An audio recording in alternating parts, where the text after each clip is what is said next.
Hello, humans.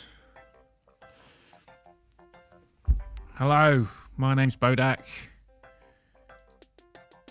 And I'm not ready. I'm never ready to actually start.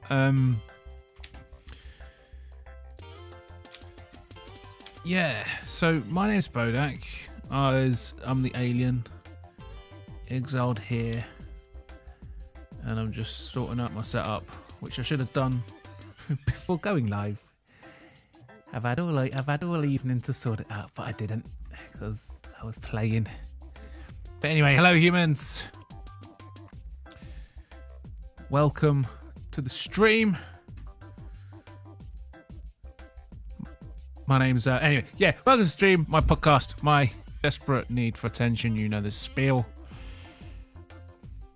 My name is Bodach, and I was exiled here on Earth, framed for crimes I didn't commit. But that's a story for another day. This is my thing. I ramble, I chit-chat, I fight technical glitches. Always late, never ready, and I've probably been neuralized by the Men in Black multiple times, considering there's not a rabbit hole not worth my time. I wear my tinfoil hat with pride, never shy of speaking my mind. Join me, help me, enable my bad choices. Maybe then I will finally have a stream without a glitch. I live in a castle, it's not mine. I don't know who owns it, I've never met them, but my man cave is here and no one checks. I've also got my own gym, and there's this weird mirror down in the basement that shows me memes. I host my own talk show, where I invite guests on for a chinwag. I also host a quiz show, Silly Sausages, and sometimes I try a bit of open mic down at the local comedy club. I also have the honour of being a regular guest speaker at the Institute for Science, Memes, Entertainment and Gaming. You will find my previous Smeg talks on all my channels. I'm not alone. My mate Jasper is behind the scenes. He hides here, he's from my world. You don't want to know anything about that though. It's for your own safety. Jasper is my producer, my editor, my security, my driver, my cook, my drug dealer, my AA sponsor, and my nipple fluffer. I stream on Twitch, YouTube, Kick, X, Facebook, Rumble, and Trovo. And you can also follow me on TikTok, Instagram, BitChute, and Odyssey. Head to the Bodach.show. That's my website, built myself. Yeah, that'll give you the links to all my stuff. If you do have accounts on other things, feel free to give me a follow. Please follow me, because even if you don't use the platform, it helps me grow.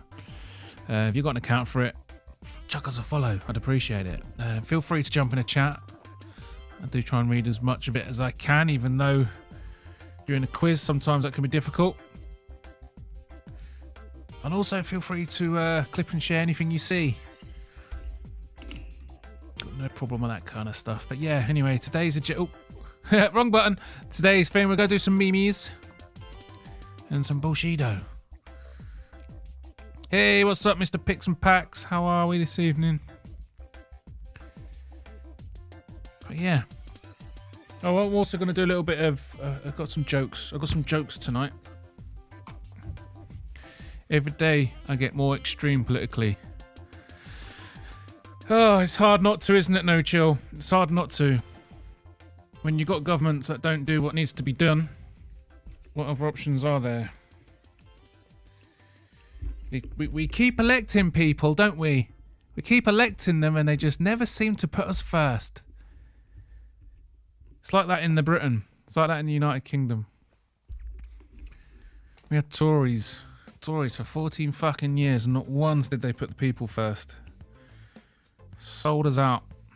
They sold us out. They screwed up our services. They fucked NHS. They fucked the schools. We finally get rid of them, and the Labour Party are more like, you know what? You think the Tories are bad? Just fucking hold my beer. Honest to God, you can't fucking. Sometimes I lose faith that there's a democratic way out of this mess. But the alternative is violence, right? So you have to persevere with the peaceful option. It's the only option, because violence is never good.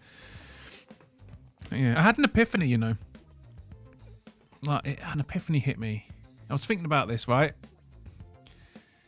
As a new content creator, I was just sort of doing a little bit of research, and I feel like this audience that we're all chasing as content creators, it's very divided, and it's two polar opposites, and there's not much of a middle ground. And what I mean by that is you got half an audience who want everything in bite-sized chunks. They're sort of like bite-sized chunks, right? So if the video or article or post takes more than 15 seconds to consume, they scroll past. You're not gonna. They disappear, right? And there's a name for it, isn't there? We call it TikTok brain. And the other end of that spectrum is the long form people who need long form content to satisfy them. You know, they can't get enough information in 15 seconds. They really want it broken down. They want in-depth, thorough conversation covering issues. And I don't know if there's a name for that, but, we call it podcast brain. That's the kind of format they go for. And like I said, there's not much of a middle ground. Like, if you're a content creator and you sort of make 8 to 15 minute long videos, you're probably going to struggle to grow as quickly as somebody who makes shorts and TikToks is. And as well as struggle as much, you're going to struggle compared to the podcast and streamers to grow. But it got me thinking about the politics side of that. And to me, I've observed that most of the lefties are the TikTok brainers. They have a really short memory span. They're over emotional. They don't read beyond headlines. And the conservative side, they're the podcast brains. They're the ones that want the in-depth conversation. They're the ones that have got a long-term memory. And I see it playing out. And I saw it on X today. I couldn't believe it. So what's the current trend on X? It's the 80th anniversary since the Holocaust, allegedly. And all the lefties are jumping on it because there's an avenue, there's a way to twist this to bash Trump, right? Never again, they keep saying. Oh, we all suddenly care about the Jews. Never again, they say. Look at the orange man bad.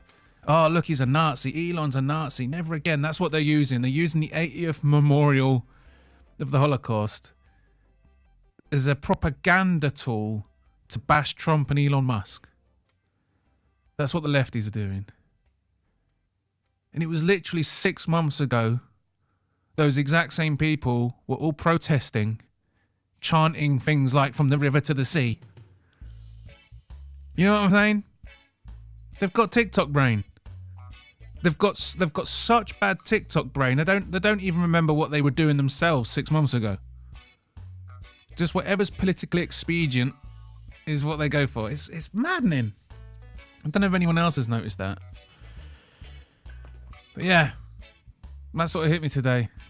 Where our society is polarized between two groups of people. One side of the spectrum have TikTok brain, and they're just over emotional children, and the other side are the long form podcast brains who really want an in-depth discussion about the issues.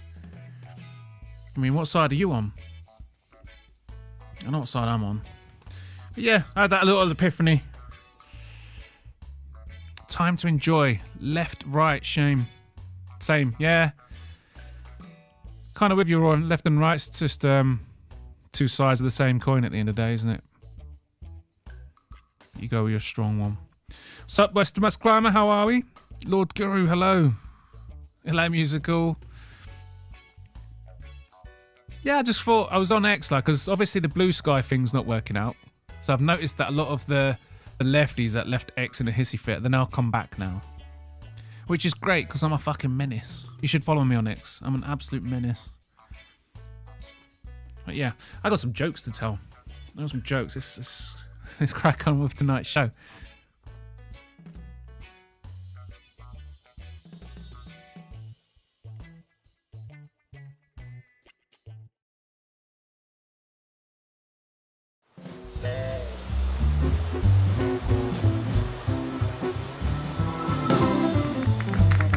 Hello Hello people, my name's Bodach and I've got some jokes for you. I live near... Fuck's that. How did the quadriplegic fall off the cliff? He was pushed. He was pushed because he was in a wheelchair. Someone pushed him. Okay, I was very upset when my doctor told me I was in the advanced stages of motor neurons disease. I could hardly control myself.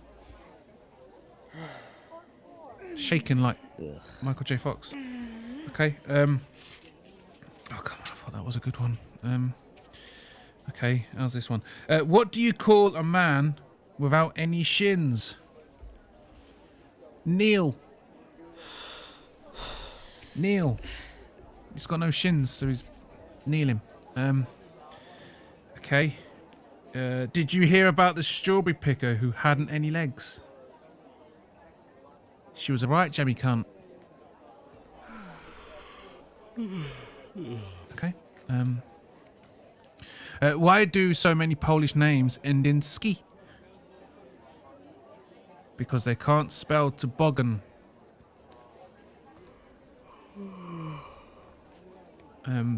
What is long and hard? A Polish bride gets it on her wedding night. What is long and hard? And a Polish bride gets it on her wedding night. A new surname. A new surname, because... Have you seen a Polish fucking surname? They're fucking huge. Okay. Why do women blink during foreplay? It's because there isn't... Oh, I got it wrong. Why don't women blink during foreplay? Because there isn't enough time. Bish bash. Oh. Okay. What do you call the useless bit of skin at the end of a penis? A man. Okay.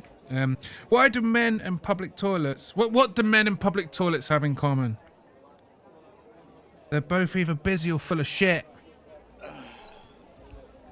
Okay. So, alright, sexist. That you don't like the misandry. Let's do some sexist joke. Okay. What's long and hard and makes women groan? An ironing board. Come on, that's a funny one. All right. What is the difference between a dog and a fox? About 5 pints. Come on. Because, you know, after 5 pints, everyone looks attractive. Because to start off as a dog and become a fox, the more you drink. That's the joke. Okay.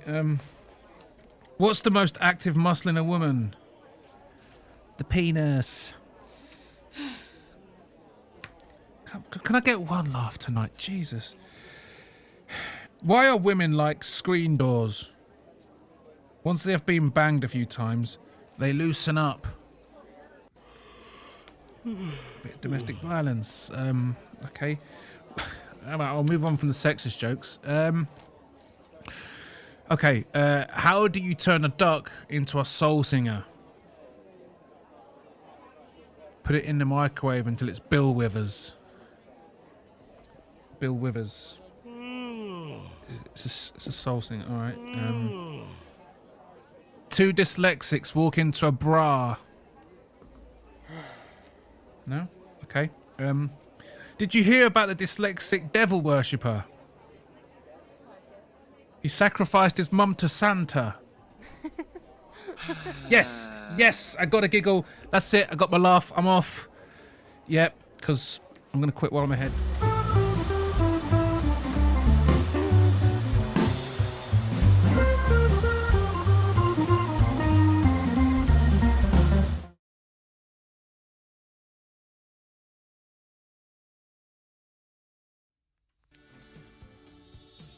It's still fucking tingling, Jasper. Welcome to the basement. Excuse the mess, I haven't cleaned up yet. As you know, I found this mirror next to a note carrying 2 simple instructions. The first instruction said not to get too close to the mirror. It doesn't say why.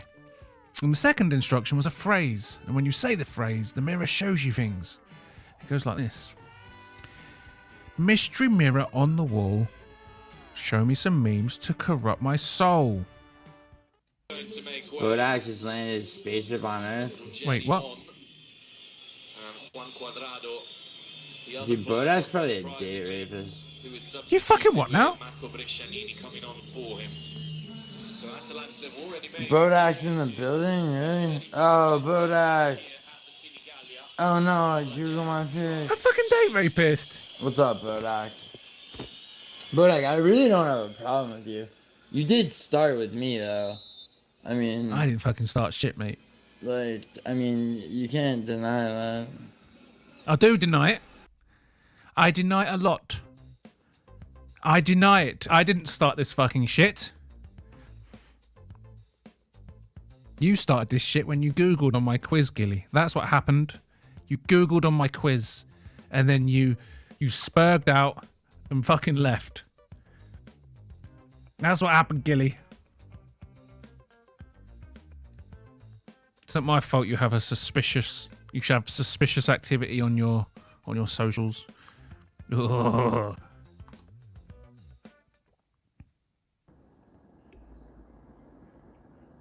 No, I don't hate Bodach at all, musical. I never think about Bodach. I don't really ever think about Contra either. Contra amuses me. Bodach doesn't amuse me because you know, he's trying to divide and conquer between you and me. Holy shit, he's on to me. He's a divide and conquer. Wow. In little subtle, passive-aggressive, faggoty English ways that he does. What the fuck is passive aggressive about me, mate? When I see a cunt, I call it a cunt. But he doesn't. Okay. And he still thinks Googling. he's fucking smarter than me, bro. And he's... He's fucking smarter than me, bro. I mean, I'm not saying that I've got the perfect grammar and diction, but goddamn, like, pronounce the words, Gilly. Pronounce the words, Gilly. He's a fucking joke, dude. I'm sorry that my channel is grown exponentially beyond his. Maybe he should maybe he should try botting subs. I've never done it. You have fucking botted subs. Come on, you got so butthurt about it. Like, the thing is about Gilly, you don't understand. Like, thy protests too much. When you're hiding something, it's like the first fucking sign. It's the first fucking sign is you just can't you protest too much, you argue too much. Right? Most people are like, yeah, whatever, I don't care. Like, don't care. You're not behaving like someone who don't care. And I am smarter than you, Gilly. I am smarter. Don't deny my greatness. I'm too powerful. I'm too powerful for you. And anything he wants to see in my analytic, he still won't have that debate with me.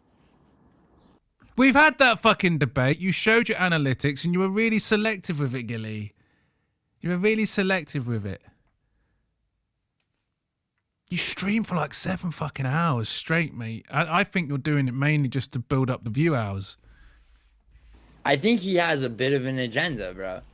I think he doesn't like the fact that people have like that people like won't like he just thinks he's right, musical. He's the type of guy that thinks he's right. Who doesn't think they're right, Gilly? Who doesn't think they're right? It's like, lads,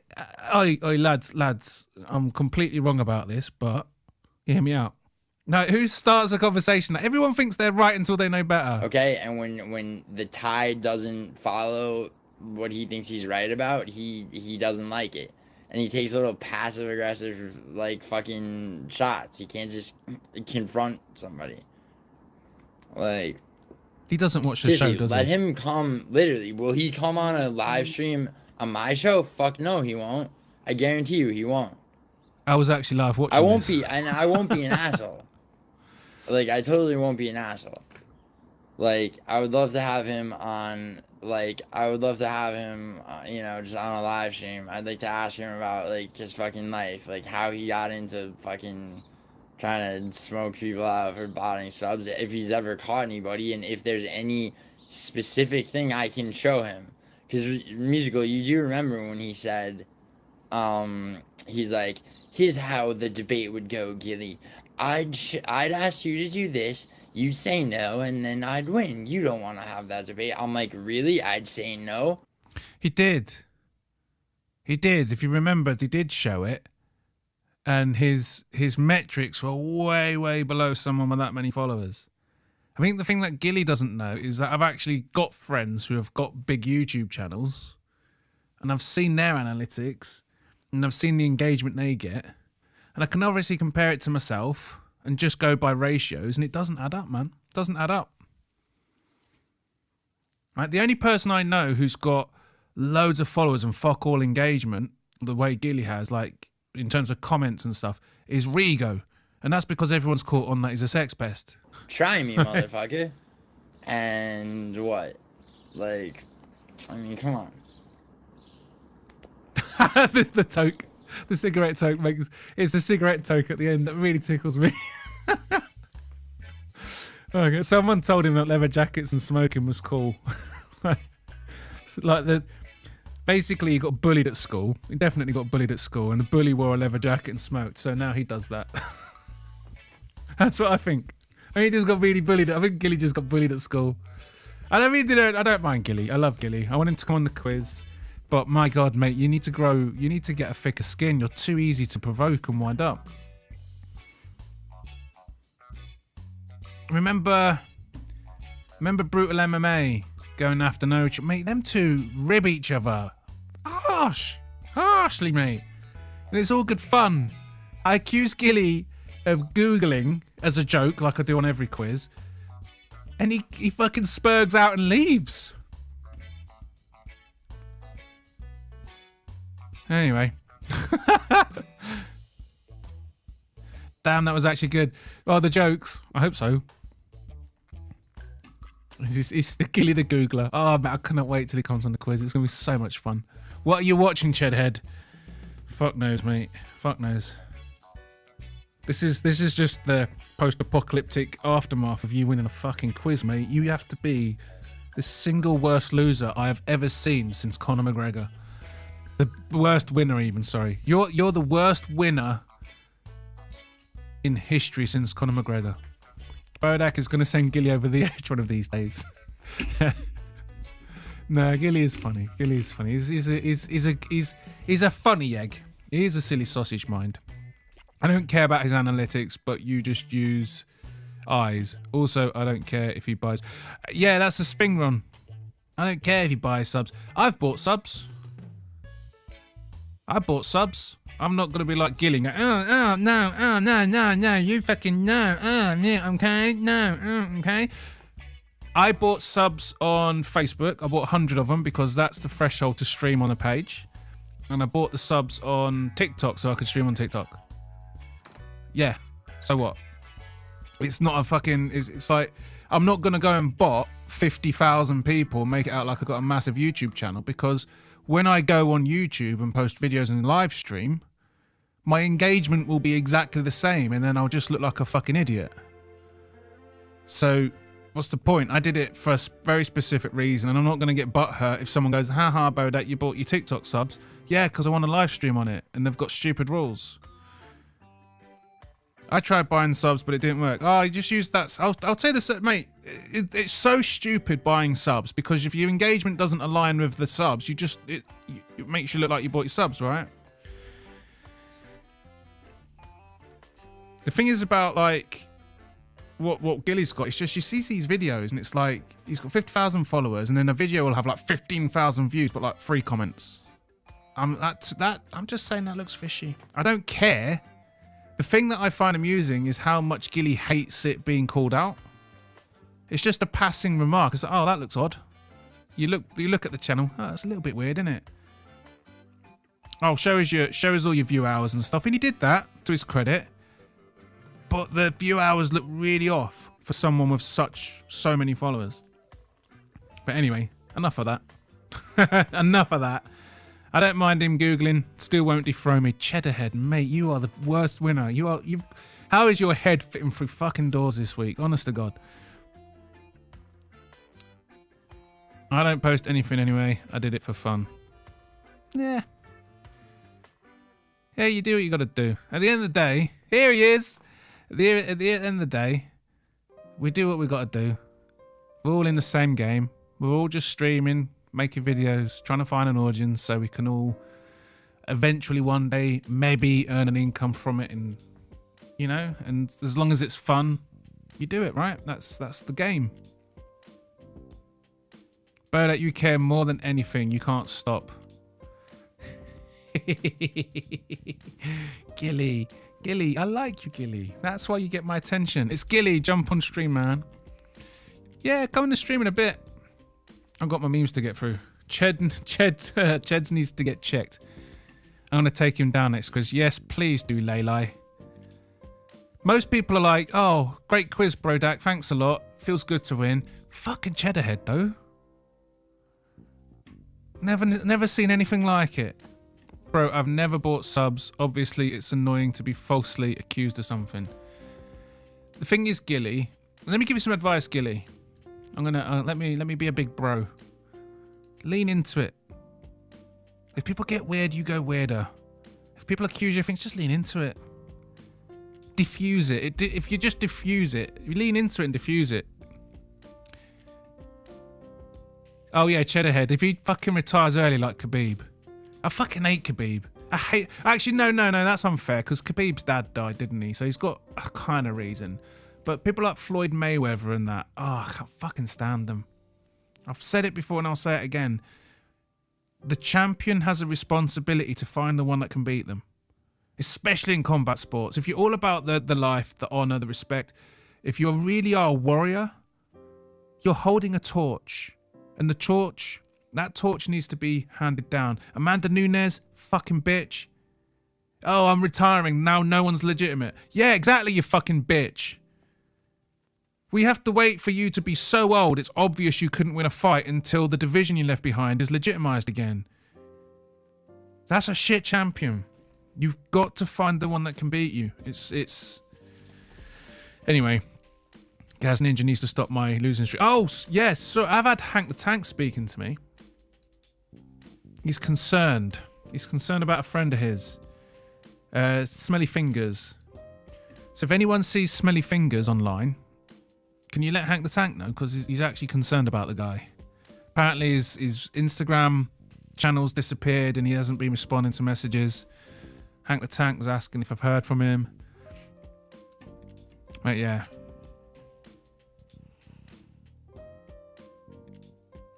Clark, sorry, Ched needs to get checked. Yes, Skilly, jump on. Yep, I need to stop losing. Oh, so I've read all this. Musical likes you. That's why I haven't gone hard on you, bro. Gilly. You don't need to go easy on me just because I'm friends with Musical. Me and Musical have got thick skins, mate. We can take it. Go hard. Go hard, mate. I'll fetch the lube and you can go as hard as you want. Jed's is ducking. You better not be fucking ducking. I'll come back and take that imaginary teapot off of him. I'll take it off of his lifeless corpse if I have to. You, Gilly, you have my permission to go hard and put out. Yes, Gilly, give it to me. Give it to me. Dude, don't even have real beef. Yeah, Gilly, can we have some real beef? We need to find something. R.I.P. Pickles, yes. R.I.P. Pickles. Yes, Gilly, if you're there, let's have some real beef if we're going to beef, because this one's silly. I want to beef about something better. We must disagree about something. I'm a Trump-supporting Brexiteer who thinks we haven't been to the moon and a globalist satanic pedo cult runs the world. I'm sure there's something about me you would disagree with. Smelly Fingers is always here. I know. But he's vanished. It was Smelly Fingers was like all in my Discord. I was giving him like weight loss advice and all the rest of it, and then he just vanished. Mr. Pix, no, what's up? Fingers and Sniff are beefing. I'm not sure. I don't know if there's any beef there. I'm a little teapot, short and spout. I'm not going to do the sing. I'll leave the singing to Musical. Amazingly comprehensive map of every country in the world that uses the month, day, year format. Honest to God, Americans and their dates. Day, month, year, mate. What's up, Paradox? How are we? Does this guy ever address the misandry of women toward actual boys? No, he doesn't. He just finds another way to redirect it towards men, as we're about to see in 4K. I'm glad you asked, because yes, I do. Oh, go on then, show us. I frequently point out that what you and others call misandry is actually an effect of misogyny. It took 10 seconds of the video before he twisted it back on men again. It's amazing. Tell me, did these boys deserve that because of the effects of misogyny? There's been a couple beats from No, 5-year-old son Stop with a hammer. bullshitting people. And what about Margot Robbie's newborn baby boy? The amount of ladies that wanted him not to be alive anymore because he's a boy and she's Barbie. Are we going to excuse that misandry on kids that have just been born because you want to blame it on misogyny? Grow the fuck up. For instance, the requirement that many women have that the men they date have to be over 6 feet tall. I mean, look at the guy, though. And the glasses, the soy energy. Like, I can smell the Guess soy. what? Guess whose fault it is that women want men to be over 6 feet tall? He's undone himself here. That comes from patriarchy, associating being tall with masculinity and short with being feminine. Here we go, blaming the patriarchy because women want men that's over 6 feet tall. 14% of the world's population are over 6 feet tall. Men aren't telling women that they should be dating men that are 6 feet tall. The majority of men are under 6 feet. What's going on with your brain? And within patriarchy, we devalue the feminine, which is why it is Listen to that undesirable soy for energy. short. Who tells men that it's feminine to be short? It's not other men. And it's not the patriarchy. Femininity is bad. That's misogyny. Femininity isn't bad. Femininity is good. That's the thing. But if a man wants a feminine woman, that's misogyny. Anyone else confused? Because I am. Take the complaint that women clearly have privilege in the workforce because all of the most dangerous, lethal jobs are largely performed by men. It's 2025. There's nothing stopping those women from performing dangerous jobs. It's just that a lot choose not to do so. And that's because those fields have operated like a boys' club for so long. Dangerous jobs are about getting the work done. It's not about who's doing it. It's about getting the job done. Now, we would welcome women in the dangerous fields that we do. How many women out there want to work within the sewers or climb 1,000 feet up in the sky? They don't really rush towards it. You can't blame the patriarchy for that. It's what people want to do. But if you want to blame that misogyny, then it just shows how narrow-minded you really are. Only reason women aren't working in those fields is because men won't allow them to. You're validating Men won't allow them to. These fucking male feminists. people's narrow-minded beliefs by telling women that they're not allowed to when actually men will absolutely allow them to. But let's talk about teachers and carers, where it's deemed as feminine that men do that sort of stuff. Is that patriarchal too? Again, another problem created by misogyny. No, it's about people's desires. If people don't want to do a certain job, that's their right. If someone wants to be a housewife, they can be a housewife. If they want to be a teacher, they can be a teacher. If they don't want to do dangerous jobs, then they don't have to do dangerous jobs. A lot of fellas die doing dangerous jobs. If a woman doesn't want to do a man's job that's dangerous, I don't blame them. It's not patriarchal. It's sensible. A lot of women still expect men to pay for the first date. Why? Because of the gender wage gap and the gender income gap. The wage gap's been debunked numerous times, but there is an earnings gap. Largely because men, on average, work a lot more hours than women per. When you actually look at the gender pay gap, men do take home more money than women because they work more hours. And when you break it down to an hourly rate per hour, women on average actually get paid more than men. Week, which would explain that. And the fact that they do more dangerous jobs by, his own admission, which pays out a lot more. Men are still making more money than women. And why? Misogyny. Yes, fellas, you working on average more hours per week and doing more dangerous jobs and taking more money because of you doing those things is extremely misogynistic. Stop doing it. Be a housewife. If you can find a lady that will allow you to do that. Now, you and I might not be directly, specifically responsible for this ourselves, but what you call misandry, we have only ourselves collectively. We have only men. No, we only have bad people excusing misogyny. We have bad people excusing misandry, which you're doing the latter. You're part of the problem. Patriarchy. He is the problem. Yes, it's the patriarchy. How else would you avoid accountability? I like this guy. He does. He tackles the misandry and the misogyny pretty well. Oh, God. Oh, my lovely message about Guignone got censored. Oh, what did you write, Paradox? Put it on the Discord. Haha, you're cool with me showing your face, right? No, Gilly. That's not going hard. Gilly, there's going hard and then there's just being a fucking cunt. Like, there's not, you know, there's rules. There's rules. Plus, you don't want to fuck with me, mate. I'll find out where you live and your computer will get filled up with stuff the police will not like. Ah, you're pocket-sized cute. Who's pocket-sized cute? Lane denying the thick allegations. What are you all? Is there like a woman in the chat and all you thirsty boys are hitting on her? Leave her alone. Gilly going in for the kill. I deny everything. Typical woman. Gaz Ninja, Jesus, that was cutting. Yep, 6 foot or over. Mate, when you're on Tinder, if you're a man, if you're under 6 foot, you're a hobbit. Docs, your bet proposal is very tempting. What's the bet proposal? Unapologetically feminine, yeah. I think it's a good one, Gio. What's this? Paradox. I want to know what Paradox tried to say. The fat lane, why does a tiny thick need a 6 foot dude?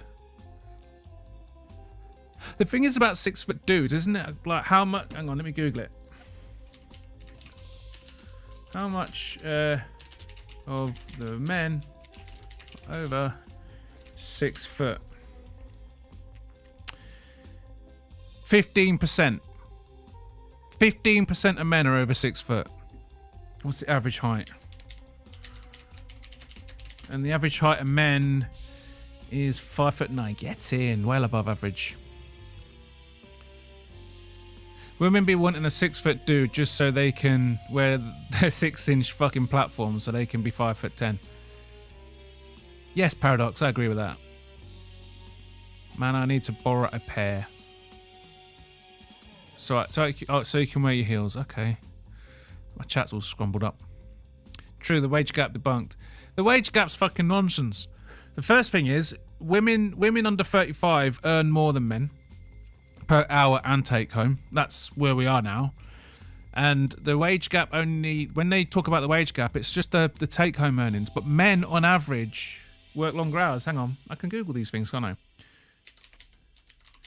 Every working hours, men and women. Let's have a look. Yeah, so the average man works 35.3 hours a week, while the average woman works 27.8 hours a week. So the average woman is working nearly 18 hours less a week than a man. 18 hours. You a married guy, Bodach? My wife is on my home planet, mate. Oh, I miss my alien bride. I miss her, but she died in the explosion. That was Jasper's fault. He set the fucking thing on fire. You owe me for that. Fucking prick. Killed my wife. Bodach has 4 baby mamas. He told me in the pub. 4 baby mamas. Jesus Christ. I must have been drunk. The problem is I don't even have the genitalia required to breed with humans. And only one of them is a blood-related dox. My God. I'm being doxed. All my personal information's coming out. Oh, that's off limits. What happened to get the lube, Gilly? Let's go hard. Gilly. We've had this before with Goose. Right? There's trolling, there's roasting, there's ribbing. And then there's just being an absolute fucking cunt. Goose decided to be a cunt. Now, the moment we figure out it's an account of his, he gets banned straight away. Making waves. When Gio was on the screen, I made a very polite remark on his physical appearance, which was censored. Wow, only 3% over 6'2". Yeah, exactly. All the women are chasing the tall guys. You've basically got 80. How did it work out? Like on the dating app data, it worked out as like 80% of the women are chasing 20% of the men.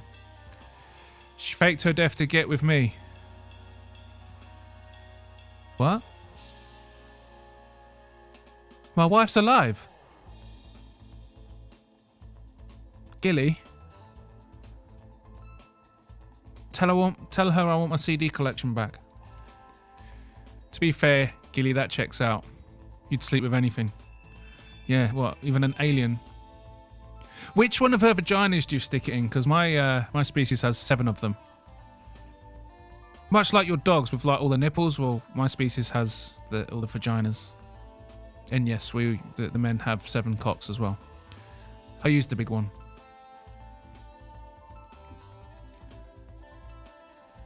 Tall guys on the endangered list. Minor, attracted person. Minor attracted person. Fucking disgusting paedophile.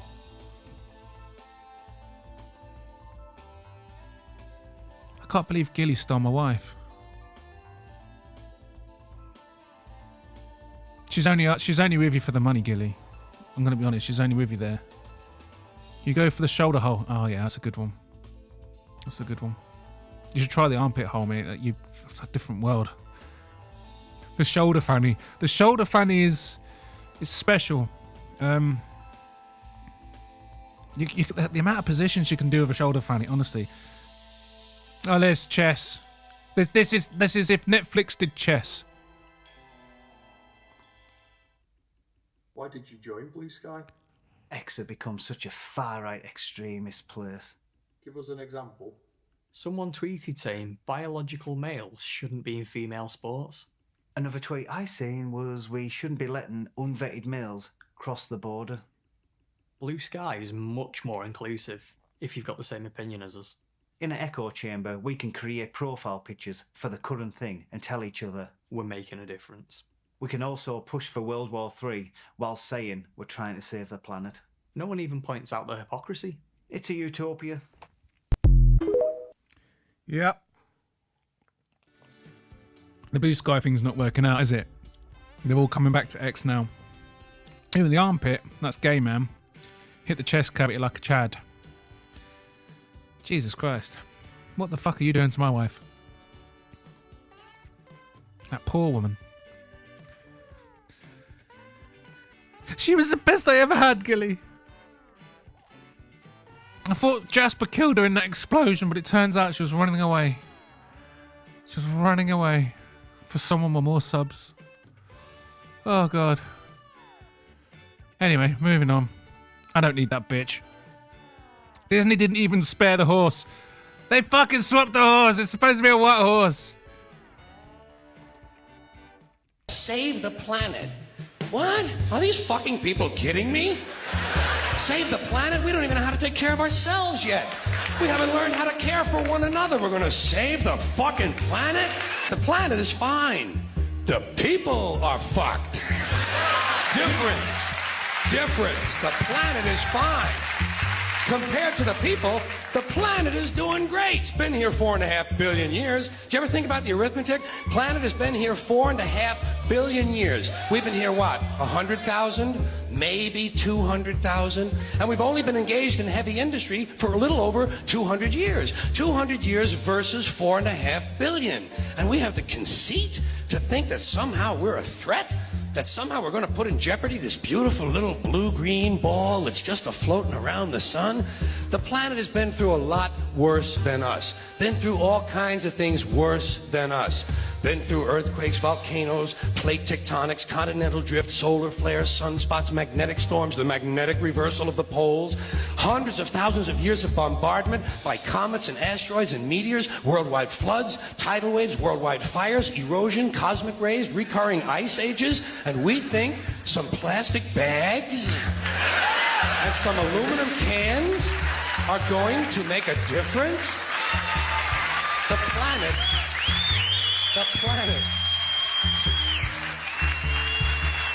planet isn't going anywhere. We are. We're going away. Pack your shit, folks. We're going away. And we won't leave much of a trace either. Thank God for that. Maybe a little styrofoam. Maybe.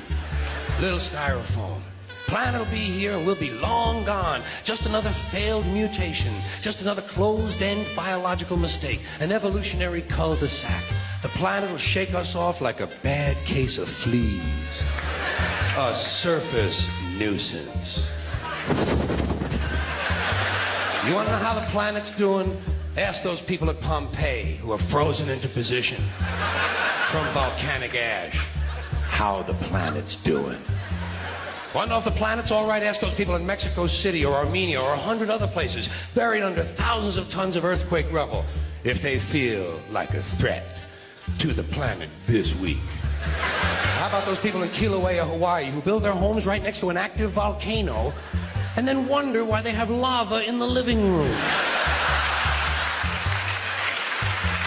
The planet will be here for a long, long, long time after we're gone, and it will heal itself, it will cleanse itself, because that's what it does. Yeah, George Carlin is the GOAT. Yeah, way ahead of his time, died too soon. Did he die? When did George Carlin? He was quite old when he died, though, wasn't he? Jasper, pull it up. He was 76. I think, no, that's the wrong George Carlin. That's George... Jasper, I want George Carlin.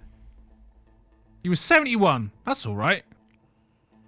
I am the only threat to the planet. Paradox of Chad. Why? What are you going to do to it? I mean, I think Jasper's the biggest threat. I mean, he's already blown up one fucking planet. Yeah, no one does it like George Carlin anymore.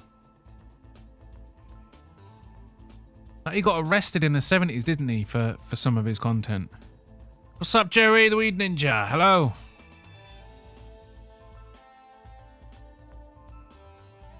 Wait, that was George Carlin. Yes. Yes, Paradox. Paradox the Destroyer. Paradox the Destroyer of Men. George Carlin bringing Bodach and Gilly together. Gilly Stole My Wife musical. And he's boning all 7 vaginas.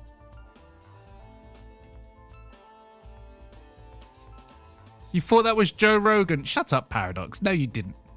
Joe Rogan's one of the most famous people in the world. You don't confuse him. I wake up and choose to spare the planet of my wrath every day. Well, I'm tell you what I'm going to do, Paradox. I'm going to tell Chuck Norris about you and see what happens. Because evolution was a lie. It's just a list of animals Chuck Norris allowed to live. One of the last coal-powered sheep. Most sheep are electric now.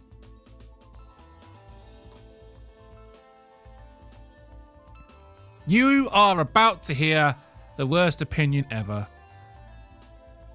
Which one do you think's the worst? It's the blue-haired one, isn't it? In nature, toxic creatures always wear bright colours.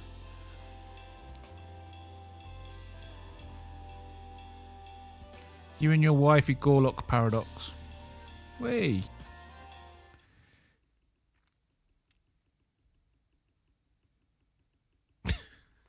Trump taking out the trash. Fucking Joe Biden. Pardons fucking all these people on the way out, like Fauci and the Cash for Kids judge. Blanket pardons his son, Mike Milley. Why do they need blanket pardons if they're innocent? Honest to God. Harry Sisson accuses Lily Phillips of stealing his idea to sleep with over 100 men in a day. Lily Phillips slept with over 1,000 men in a day. People who dye their hair are cringe.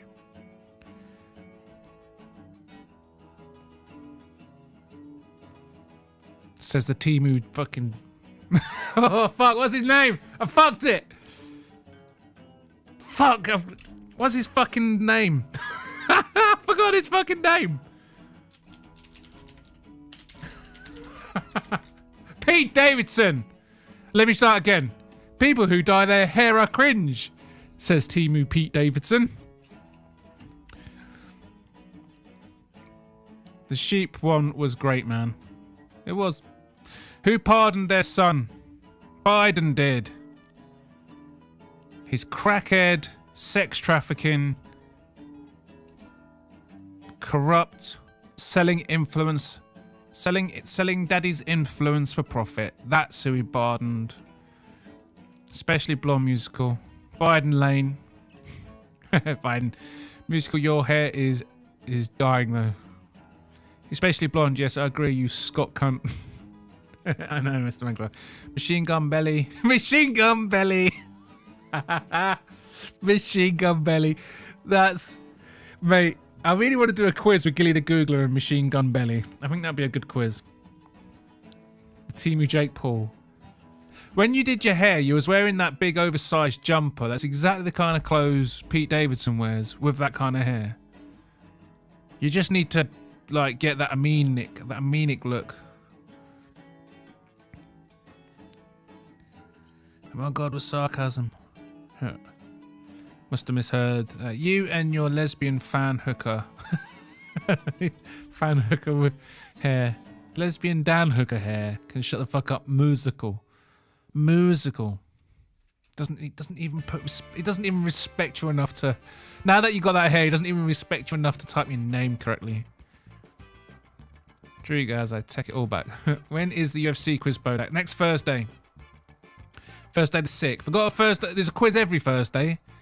The MMA quizzes will be before each main card UFC. So the next one will be UFC 312. Then after that, 313. Don't talk to me that way. Don't talk to... I'm the president of the United States. Don't ever talk to the president. Yes, you fucking are. Sit down, please. Sit down. I didn't call you. Keep your voice down, please. Keep your voice down. You've been asking a question for 10 minutes. Please sit down. Okay, question? Yeah, go ahead. Sure. She's shocked that I picked her. No. She's like in a state of shock. I'm not thinking, Mr. That's President. okay. I know you're not thinking. You never do. What a stupid question that is. What a stupid question. But I watch you a lot. You ask a lot of stupid questions. Look. You know you're a fake. You know that. Your whole network, the way you cover it, is fake. And most of you, and not all of you, but the people are wise to you. That's why you have a lower approval rating than you've ever had before, times probably 3. I say that you're a terrible reporter. That's what I say. Go ahead. Why don't you act in a little more positive? It's always trying to My get question to you is... Get you. And you know what? That's why nobody trusts the media anymore. My question to you is, how is that going to impact? Excuse me, you didn't hear me. That's why you used to work for the Times and now you work for somebody else. Look, let me tell you something. Be nice. Don't Mr. be President, my threatening. question is... Don't be threatening. He's back. Daddy Trump is back. But this, it's an oversized and fits me perfectly. Oh, if that's the fashion, that's the fashion. You calling me fat or something? Machine Gun Belly. No, we're not calling you fat, Machine Gun Belly. Music, the geriatric Jake Paul. What quiz is this Thursday? Okay, so the first round will be war. The second round will be science. The third round will be world records, and then a general knowledge quiz, and general knowledge to top it off. Sometimes I do movies, sometimes I do music, sometimes I do history. I'm gonna mix up the rounds each week. Nah, he's calling me a big fat heifer like a cow. Moo. Almost as shit as your jokes, Bodach. Ooh, Bodach. Ugh. Almost as shit as I don't tell shit jokes. I bring comedy gold. There's nothing wrong with my jokes. It's the audience that's the problem. Thank you very much, musical. Paradox, you can't ask that. Why can't you ask that? What? Musical is my bovine buddy. No revision allowed. Only Googling the answers. Yes, Paradox. You're not allowed to Google. No pre-Googling, Paradox. Start Googling now, Joe. The MMA quiz, yeah, swat up. Because I'm going to follow the same format each time. The questions will always relate to the fighters on the main card.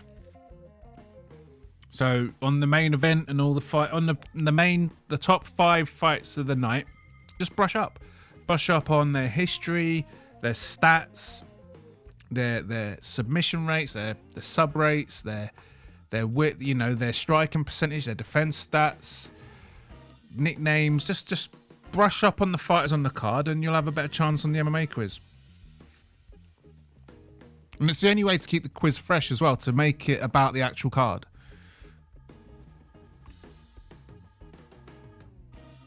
Harry, now I can research every fact about every war that has ever happened. Yes. Well, that's what you need to do if you want to beat Cheddarhead. Gilly said he's busy buying subs, allegedly. I mean, he'll be beefing with you as well in a minute, Gaz Ninja. He'll steal your wife as well.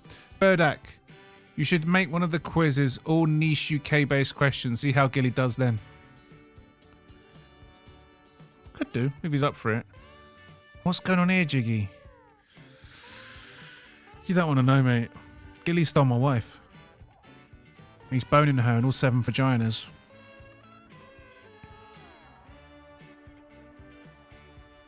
I need your clothes, your boots, and your motorcycle. Yeah, we'll see, Paradox. Look what Chuck Norris did to the Terminator. I'm still waiting for the most haunted quiz, Bodach. Yep, shit. I forgot all about that. Hang on. I'm going to type it in. Let me just do it. Most haunted quiz. Right, I got it.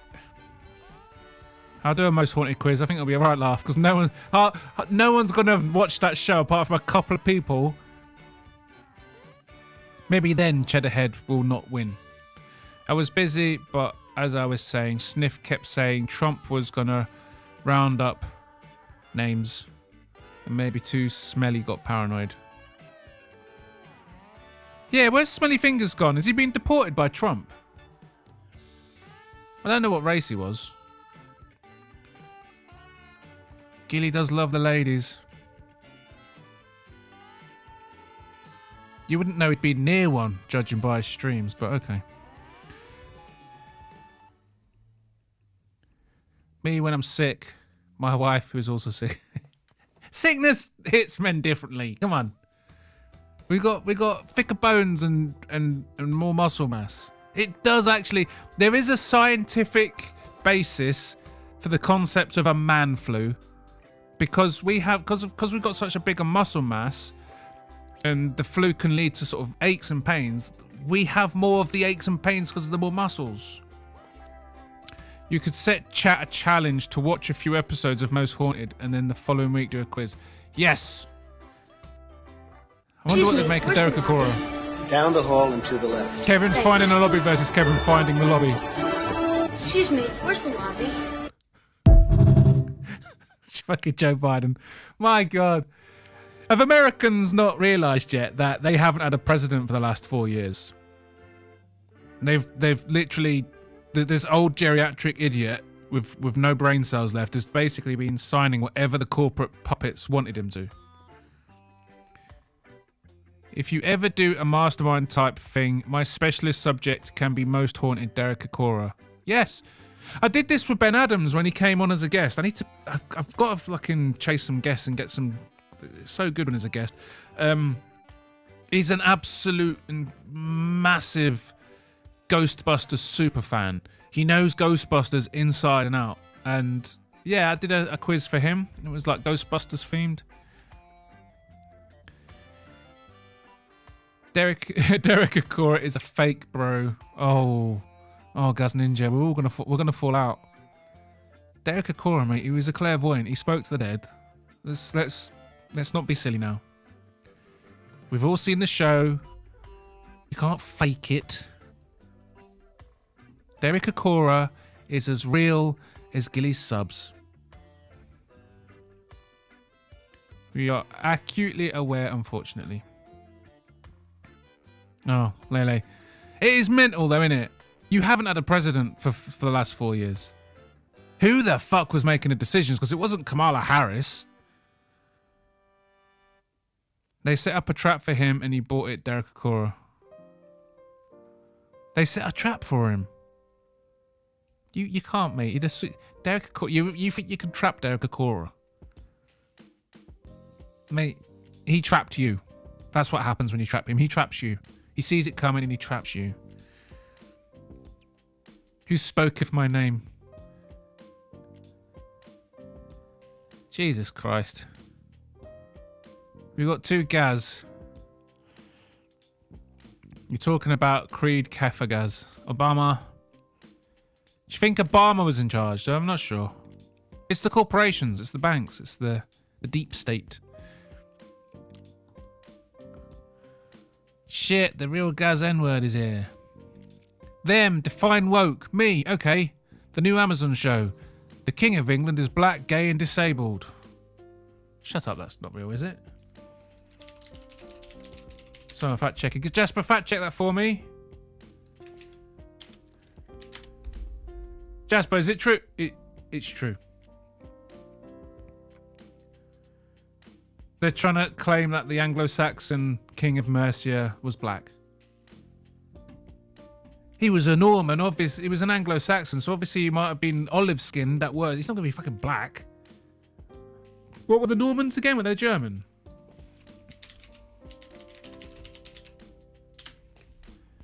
French. Northern French. So they at the very darkest, they would have been olive-skinned. And Amazon made him a black, disabled guy. Fucking wokeness. Mind virus cancer. Derek Akora Dance Frenzy is one of my favourite YouTube clips. Is it? Derek Akora Dance Frenzy. Let's have a look at that. I will pull it up on the stream later. Oh, bollocks. No, shit. Didn't mean to do that. Sorry. I'll be with you in a second. I didn't realise there was a Derek Akora Dance Frenzy. Most wanted... Okay, we're watching that in a bit. I'm keeping it bookmarked. I'm keeping a tab open. Right, Someone who's goes writing by this she, trash? then call her she. Yeah? If someone goes by he, then call him he. If someone goes by they, then call them they. It doesn't mean it'll turn you gay. We have a serious mental illness crisis in this country. We have one in Britain as well. I've just seen something where they made up a fake former resident of asylum, of an asylum, and Akora spoke about the fake resident, caught red-handed. This is blasphemy, Gaz Ninja. This is blasphemy. Nice suntan, Gaz N-word. Only time Derek got possessed. It's still real to me, goddammit. What's with the Derek Akora hate? The guy's a legend. Pope finds out Boys to Men is not a delivery service. He's the head of the fucking pedo cult, isn't he? The satanic pedo cult. Reopen the asylums. We fucking need to. Blind date in Bradford. For the Americans, it's one of the towns in England that has become a majority Islamic place. And they love kids. Kia makes his first delivery to a very famous chef. Well, fuck me. Look what the cat shat out. Excuse me, I've got your delivery. If it's anything like your budget, it'll be a fucking disappointment. The budget was quite well received, actually. Fuck me. Look at this. Get in here and look at this. I've actually got another delivery to make. Oh, what are you doing delivering shadow missiles to Ukraine? By the look of this, it'll do the same amount of damage to my toilet. Now get in here! Can I lock up my bike at least? Lock up your bike. What needs locking up is the donkey who made this. And it's Eeyore by the looks of this. Because they clearly lost the will to live. The thing is, Gordon, I've already got a 1-star review. If I got 3 in a row, I'll lose my job. You're on another planet!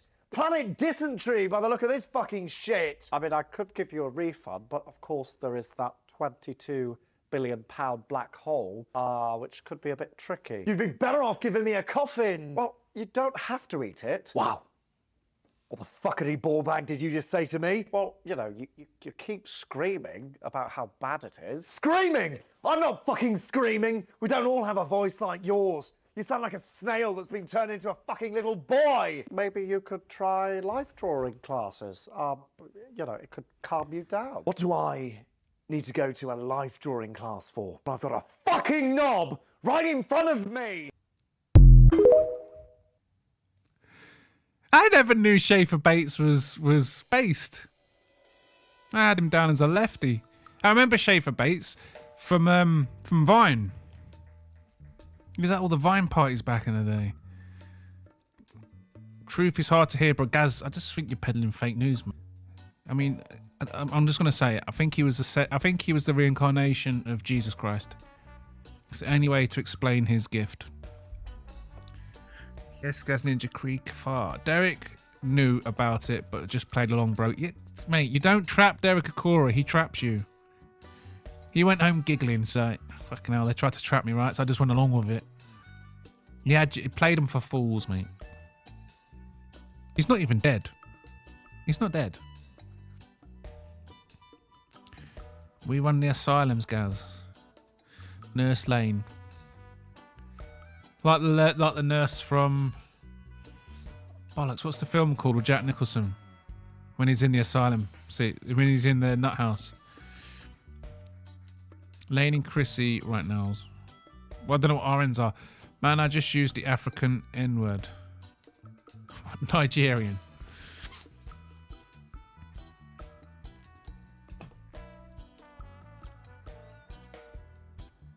How do you pronounce the country that's right in the middle? It's Niger, innit? Weed, crack, meth, vegans reading food labels. If Derek was fake, then how did he have an Ethiopian child spirit guide? Exactly. Exactly, Gaz. Exactly, Gaz. Explain it. Cuckoo's Nest. Yeah! Is that the one?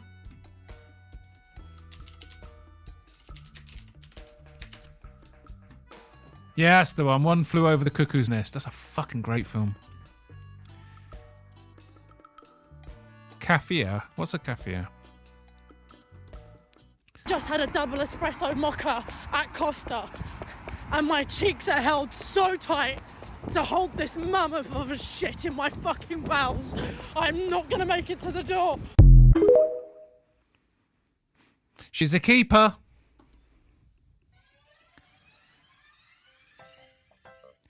Called Sam. Inmates run the asylum, they do. We stopped locking mentally ill people away, and now they roam the streets shitting on the pavement. Sam, oh shit, I've missed. A kid born in 2010 is now 18 years. Let that sink in. Professor Yinka. She calls herself Professor Yinka. I never thought I would need to explain a basic math, but since we here, kid born in 2010, now it's 2018, so you add the 10 to 8 equals 18. Simple math. So the kid is 18 years in 2018. Simple. Okay, Professor Yinka, this is the kind of girl math that we have running the British economy right now, and it's not going well. The kid was 8 years old, you spoon. Yes, guys, I mean, we're basically in the asylum. We're sharing the asylum with the nutters. That's basically, yeah. Man, that sounds like Rigo. That sounds like a Rigo thing. Nigerian child spirit. It's just a child. It's just a child. You take the Nigerian spirit away, and that sounds like a Rigo thing. A child. I don't know. I don't know if he really is a pedo. You got to be careful. I looked at Rigo actually. I thought it was really funny that his engagement is so down now. That was satisfying because I remember a comment. He left a musicals thing. It was such a dickish comment. He was like, "Oh, that's a lot of views for you." I was like, "Mate, I cannot wait. I cannot wait for musical to take over him. It's gonna be so funny. It's gonna be so funny."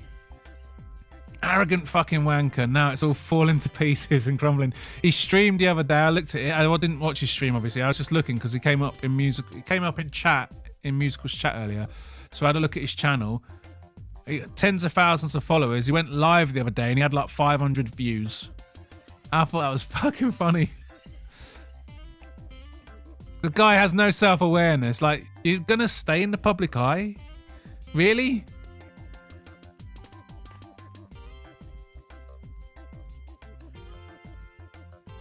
Wrong account, docs. Don't know what you mean.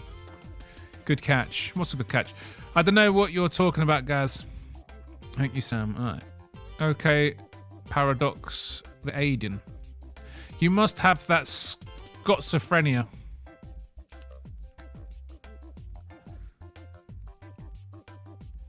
I Google it. Jack Nicholson. One Flew Over the Cuckoo's Nest. Thanks, Ron.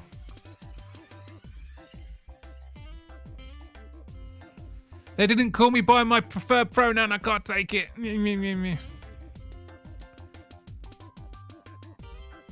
Why does it keep glitching? Wanker.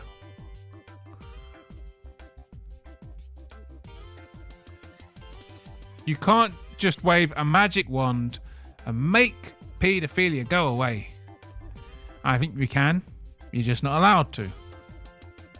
Brutally MMA is cooking up a goated Rigo vid. Oh man, I can't wait for that. Every Scotsman is a little bit mental, yeah.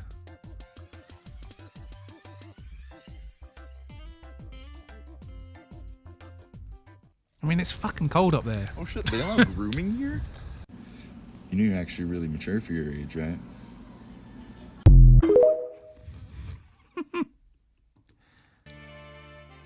Stop glitching! Piece of fucking shit. Keeps stuttering. Anyway. So, I'm just gonna move on from that one.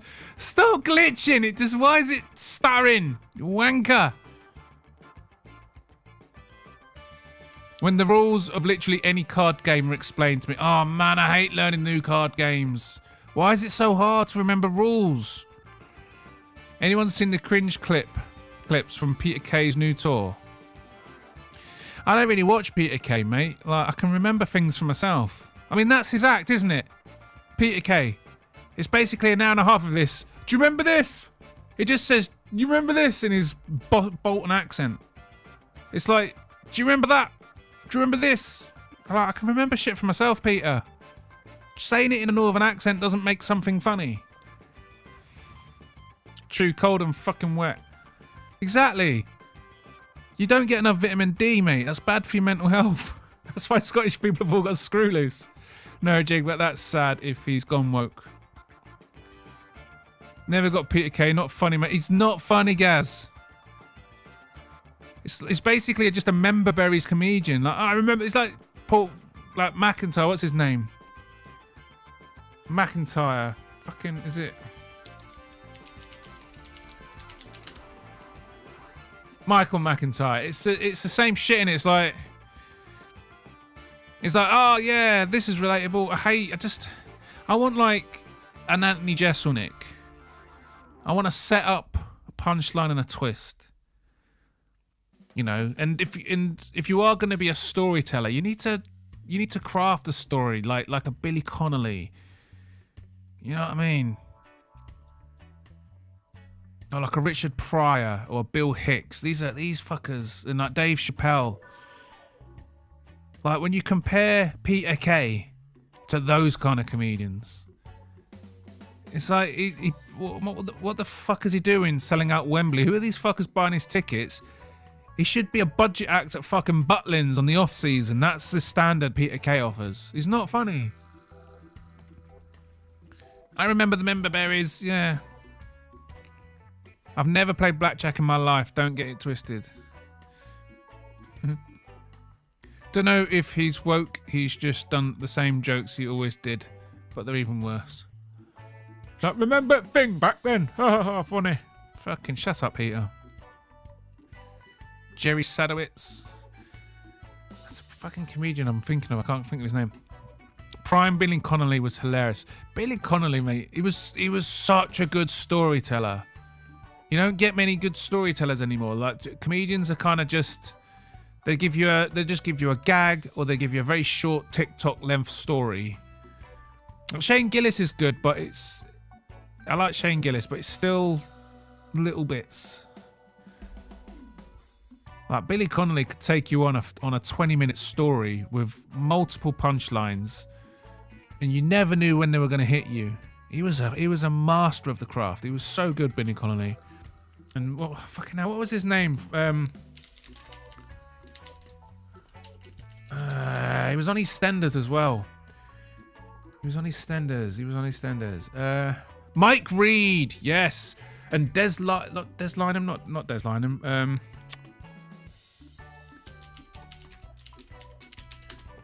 I can't remember these bloody names. Oh, I can't remember the other one. But yeah. Barry Stanton, I haven't heard of him.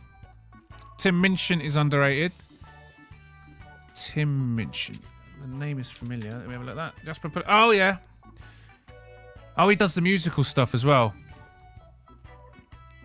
Stand-up is one of the worst forms of comedy. Too forced. There's probably like a handful of good comedians ever. True, Jiggy. But that's what makes stand-up the best. Because only the greats can pull it off and do well. Right? When you have an art form with so few people that can really do it well, that's what makes it the best art form. Because you're listening to a true comedy genius. When a stand-up comedy, if a stand-up comedian can keep a crowd going for an hour, laughing and laughing and laughing, that's genius. And only a handful of people have ever been able to achieve that. And the comedians get a laugh here and there. But only the greats keep an audience going and going and going and hooked. Bill Burr used to be alright. He's gone woke. We talking comedy and nobody has brought up Jesse on Fire. Oh yeah, we can't forget Jesse on Fire. Comedy fucking genius. The comedy mastermind, Jesse on Fire. I don't get Jesse on Fire. Like, you see people with a big following, and it's not for me, but I get it. He's one of the ones I don't get it. How did he get that following? I don't understand it. Bill Burr used to be good. He's a wokey now. Yeah, he's gone a bit... I'll tell you what happened to Bill Burr. He's getting more acting gigs. Bill Burr's like in way more films and TVs now. And he just wants to keep his job, right? Bodach, you have to watch Jesse on Fire stand up on stream. Well, I can pull it up. Can someone send me the link? Jesse on Fire handshake steal. It's just so filled with charlatans, but yeah, good point. Yeah, Jesse on Fire stand up. My God. Musical, you need to do your Jesse on Fire vid. Who's Sebastian Manchilako? How do you pronounce that surname? I've seen him.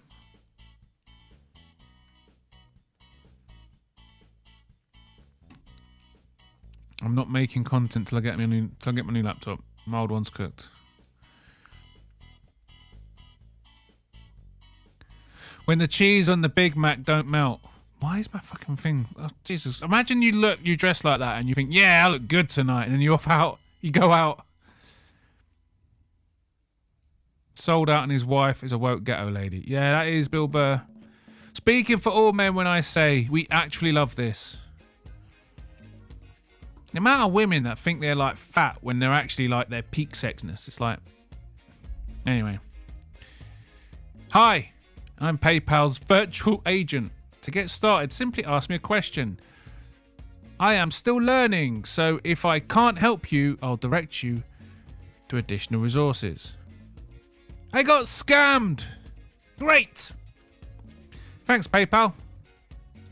I'm getting really pissed off at this glitching coming in and out. My favourite comedian is Paradox of Chad. Thank you, Musical. We'll be heading to the man cave soon enough, and I'll watch that. Right, this one divided. This divided many a WhatsApp group this week. I'm saying it's number 2. If you think it's number 1, I think you're an idiot. I just think you're an idiot. There's no other way to say it.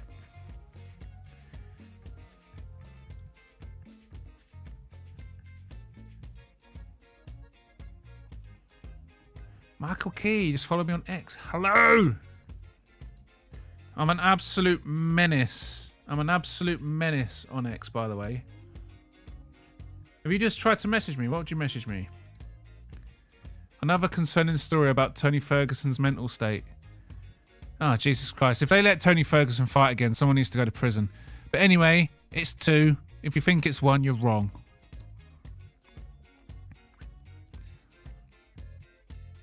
Gilly better come through with that Lappy musical. We need the fire roasts. Oh, that's the end of the memes. My favourite comedian is Paradox the Chad. I don't know about the exact meme happened to me. This exact meme happened to me. Yes, Paradox. It's number 2. Quinn Dale is a good comedian. Fingers crossed, Jig. I have to check Quinn Dale out. I do need to find some good stand-up, mate. The ones that... My go-to stand-ups are getting a bit stale now. The Jesse on Fire vid. His comedy stand-up skit is at the end. You've sent me... Oh, is this a Jesse on Fire? I thought you were sending me something about his mental state. Right, hang on. I'm done with the memes. Let's head to the man cave.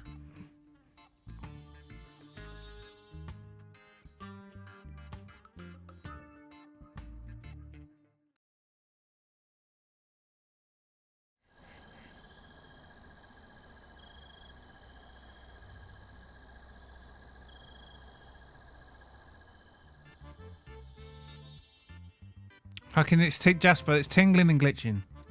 It's tingling and glitching, mate. Okay. First one I want to watch is the Derek Adora dance frenzy. We have to do it. We have to do it. It's the rules. As night Wait, stop. What are you doing? As night descended upon the castle, it seemed to take on a more sinister look. Would our medium Derek Akora pick up on the supposed negative energy that's thought to surround the castle? Our starting place was right at the top, the battlements. Oh, yes. This is what was linking with me before. That's it. Okay. And it's like an energy comes all around, like this, and she's flicking her skirt up like this. And it's a young girl, a young lady, but you know, it's like as if she goes into this dance frenzy and she shoots across and she's just full of happiness and she's humming and singing and, you know, she's so oblivious to things and suddenly, and then I just get, and I'm over. I thought he was going to jump. I thought he was going to fucking jump. 10:55. Yeah, I heard he was never the same after that, Gaz. Now, the PayPal meme happened to me, but I agree it's number 2. Yes, Paradox, he gets it. He's got a sense of fashion. A life old swing sleepover. Okay. Don't know what you mean, Lele.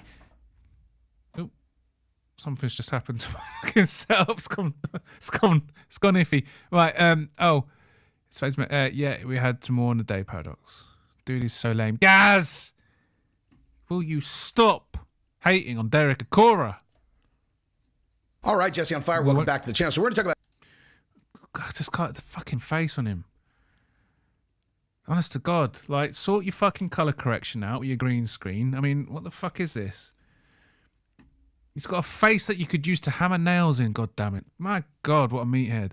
Right, hang on, what was it? 10:55.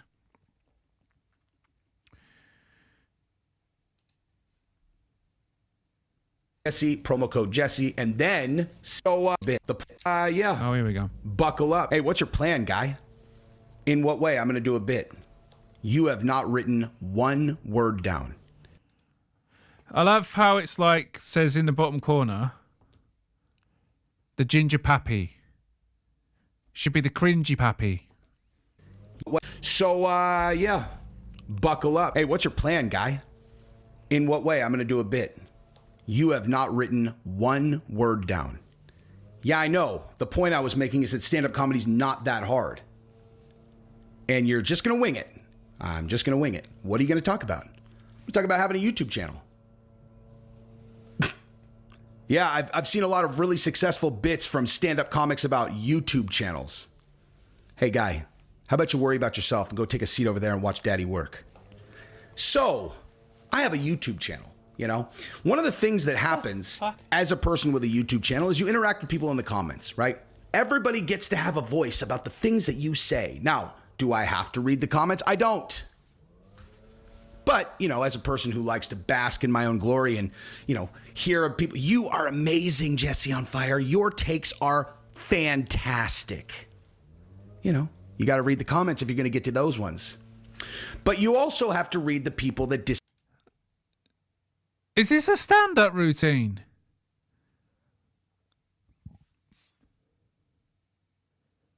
disagree with you or outright hate you. They hate you. They've got things to say about your personality and your personality defects, and you're going to read those comments. Here's the thing about that. they all sound the same to me. And when I say they all sound the same, I'm saying the voice I hear them in is the same. I can't watch any more of this fucking... What? Stand-up's not that hard. It was fucking clearly too fucking hard for you, you fucking spastic. What the fuck was this? Why did you make me watch this? I can't bear it. His face is really annoying. Why is his face so annoying? Honest to God, even his mother doesn't love him.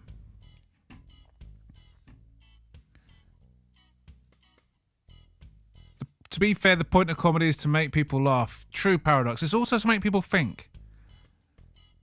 It's to push boundaries. It's to make people uncomfortable. It's to make people comfortably uncomfortable. It helps shatter sensibilities. You know what I mean?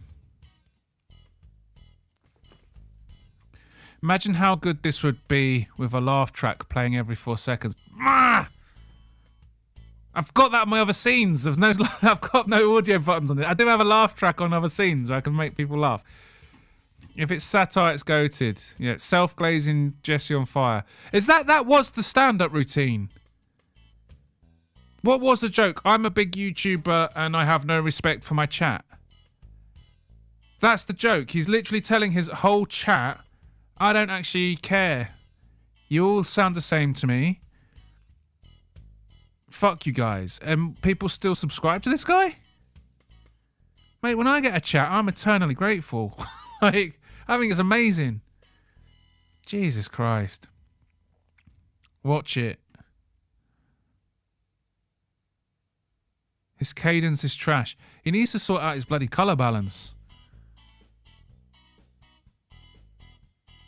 Mate, when they say Orange Man bad, have they... is this what they mean?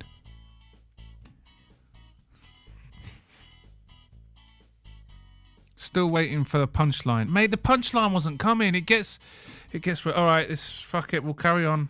Jesus fucking Christ. Here's the thing about that. They all sound the same to me. And when I say they all sound the same, I'm saying the voice I hear them in is the same every time. No matter who it is, no matter what they say, they sound exactly the same to me in my head. You know? Like if you go, great take, Jesse. I'm like, awesome. You sound like a smart person. Like it just sounds like a normal voice. But like as an example, if you were like, your take on Conor McGregor was absolutely uneducated and stupid. Oh, they all sound like Gilly. That's actually pretty funny. I don't think that Conor is going to come back in the way that you said. You sound like that to me, you know? And that's just if you disagreed with my take, you know, that's the voice of a person who disagrees with my take. You know, I think that you're on the right track. However, Dustin Poirier is a different fighter from the last time that you brought up. He's a special fighter now. It sounds like Gilly to me.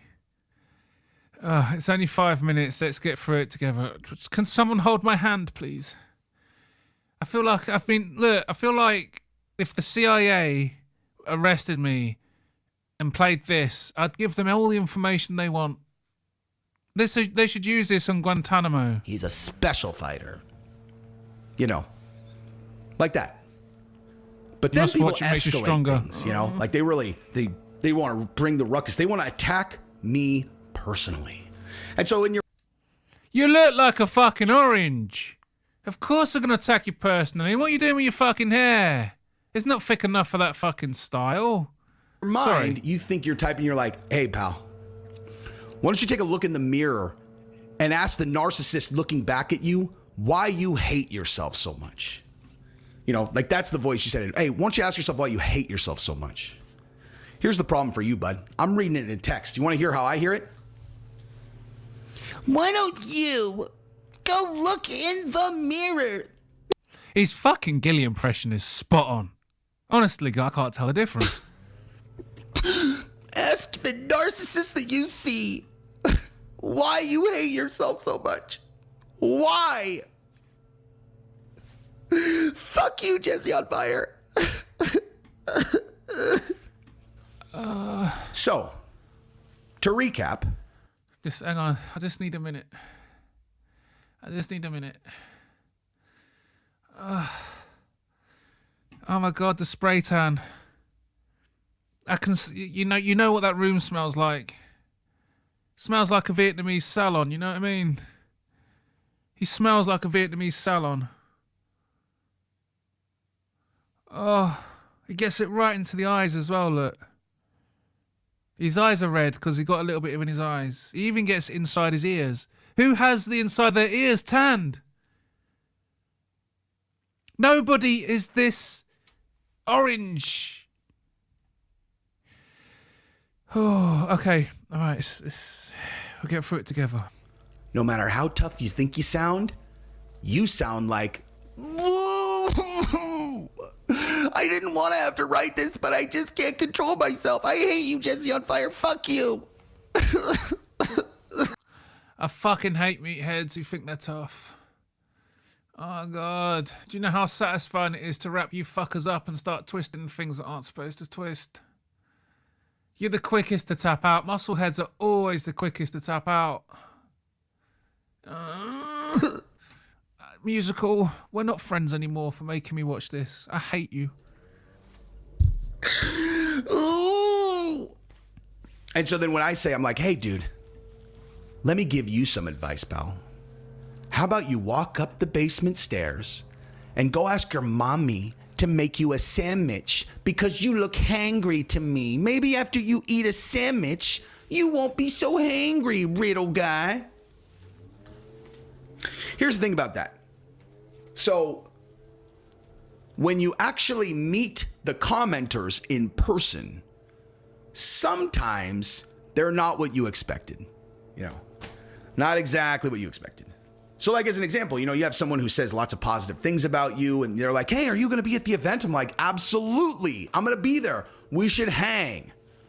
And I'm visualizing, a bodybuilder, black belt in jiu-jitsu who recently retired from the Navy SEALs, And then they get there and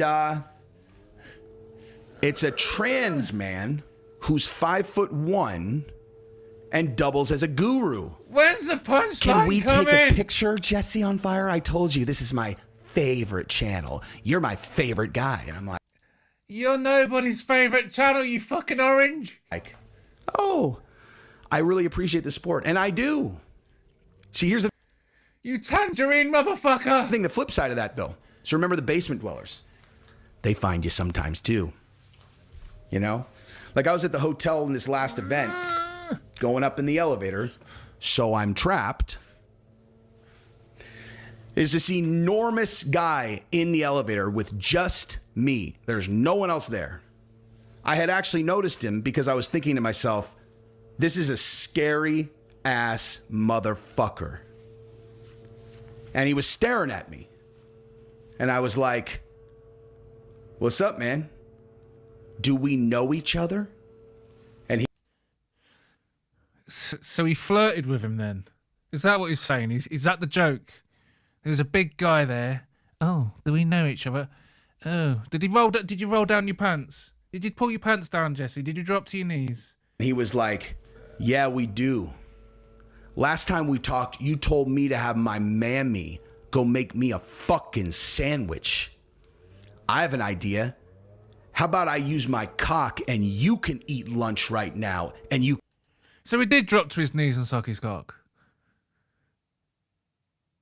You can call it a sandwich, little guy. And so after I sucked his dick, I was like, that's the joke. Sorry about what I said in the comment section. High five. And we're cool now.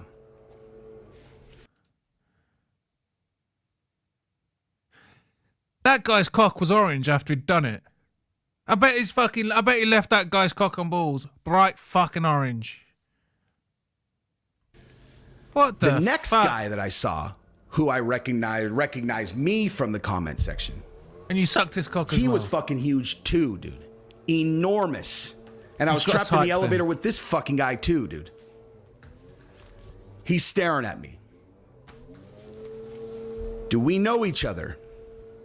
He's flirting again. Yes, we do. It was Gilly! You told me to eat a sandwich. And you know what? I did. And I felt all better. Thanks, Jesse on Fire. Well, at least Gilly got to enjoy a nice sandwich, eh? Fucking hell. That was painful. That was so hard.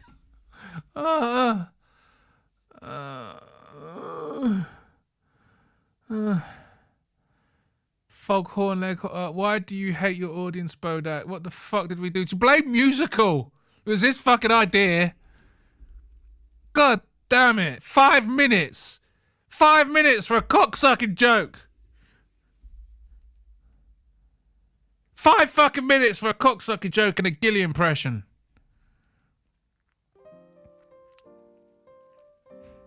Gilly on Fire. That's a great name. Gilly on Fire. It's better than Gilly. What is his surname? No tap him. He's got the longest username.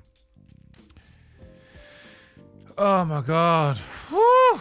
I honestly, it gives me all the confidence in the world about my stand-up efforts. Smells like Viagra and Adderall. Mate, he clearly hadn't taken his Adderall that day. Lane spitting. Smells like fucking shame. Jesse on arse crack. Oh my god. Jesse on Fire does BJJ, be careful.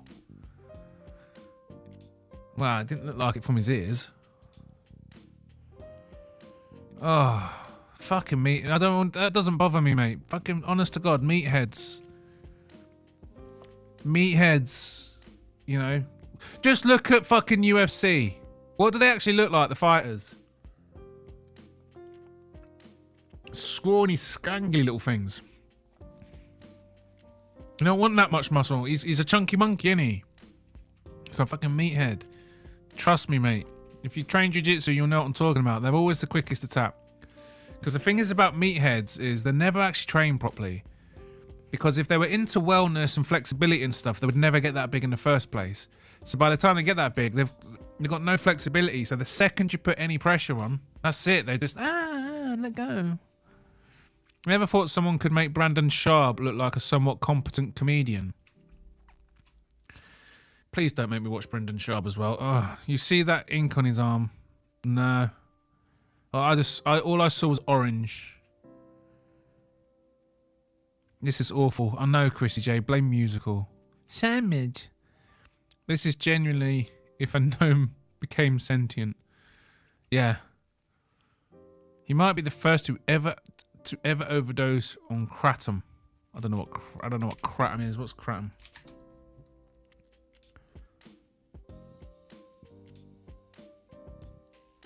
Yeah, fair enough. 400k subs. Fuck me. He is orange, Chrissy J. Please make it stop. I'm so sorry. Everyone just... This is what musical does now. He's dyed his hair blonde and he just goes around ruining people's day. I can't believe he went on and on and on for a fucking cocksucking joke. He's mammy, honest to God. He looks like a little guy. Just a little fucking meathead idiot. There's more to fuck. Make it stop, bro. I know. Give us your educated review. Stand-up comedy's really fucking hard. And Jesse on Fire just proved it. Do you know what? It would actually be... Do you know what would make Jesse on Fire stand-up funny? Is if he went on Kill Tony. I know Hinchcliffe's not very popular with this crowd, but if he went on Kill Tony and just bombed, and if he had some good guests and just roast the fuck out of him, just watch Jesse on Fire just take that roasting. It's a cruel and unusual punishment. Mate, honestly, if I was sent to Guantanamo and they played that stand-up, I'd just crack. Mate, I'd tell him everything. It felt like 4 hours. Juicy on gear. Yes. Jesse on Fire, juicy on gear. 4.8 out of 20. Better than Joe Rogan. Paradox, stop taking the piss. I'm not saying Joe Rogan's stand-up's good, but fucking hell. At least he actually tries to construct a set. What does not strengthen you makes you a cripple. Jesse on Fire. He's 5'6". Oh my God. It's got Napoleon complex then. I'm learning Jesse on Fire stand-up word for word and performing it at a comedy club this year. Ah, yes, I want to see it. I'll join you, mate. Let me know where it'll be, and I'll film it for you. Is Jesse on Fire stand-up actually funny? I think putting his stand-up into certain situations would be funny, but the joke will always be at how awful his attempt at that was. Imagine thinking stand-up comedy is not that hard. I got some Bullshido anyway.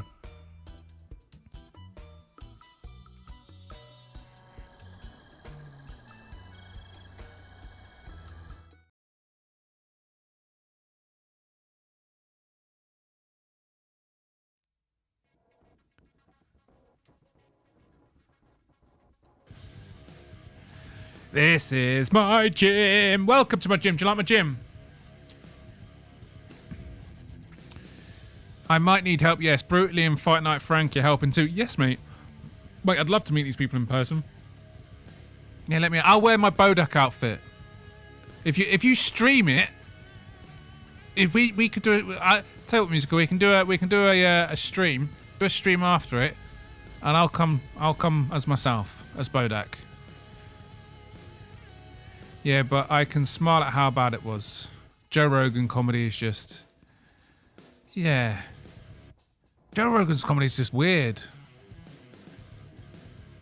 Like, you can tell what Joe Rogan's doing. He's following a formula, and it doesn't quite work. Anyway.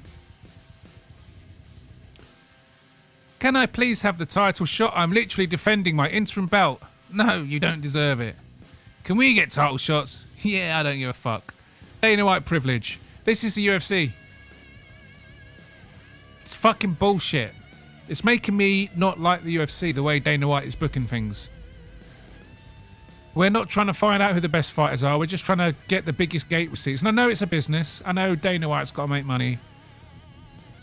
But it should never get in the way. Like football. Football's the same.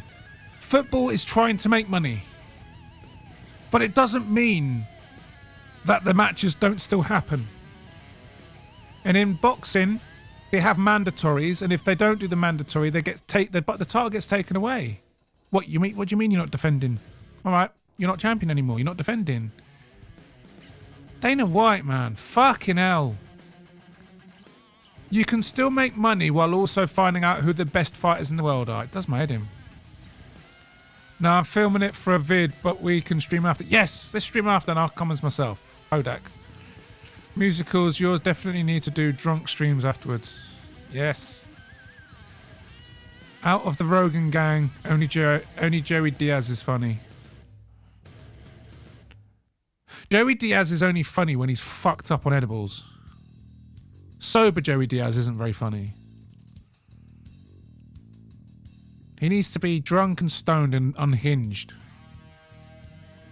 Don't get me started on how bad the UFC is. I know, Jiggy. It really pisses me off. Like, O'Malley was a champion, and I don't think he deserved it.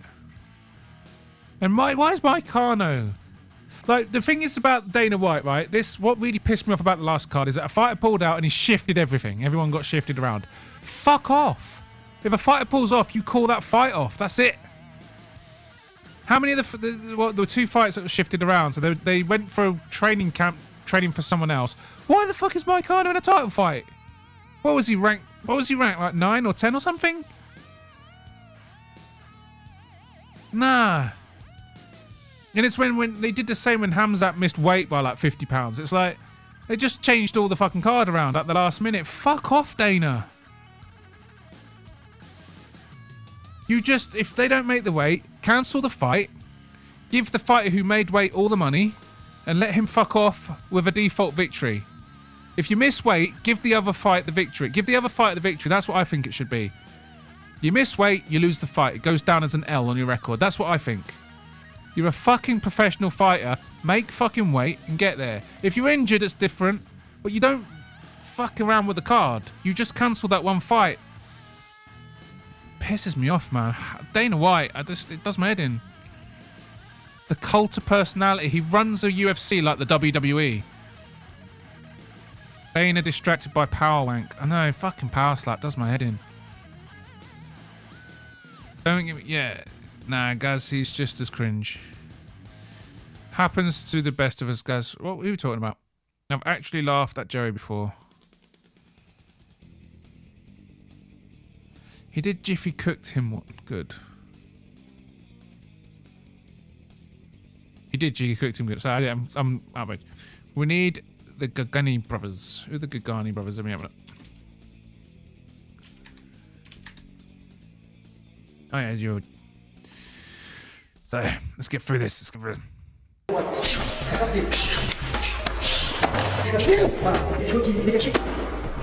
What are you doing?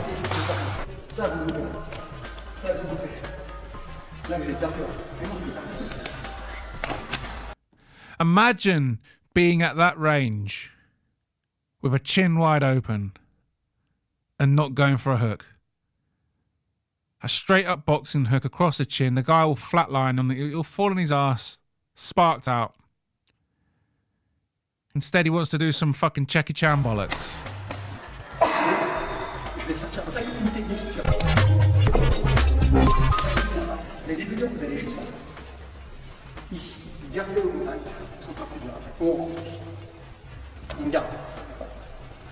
What are you doing?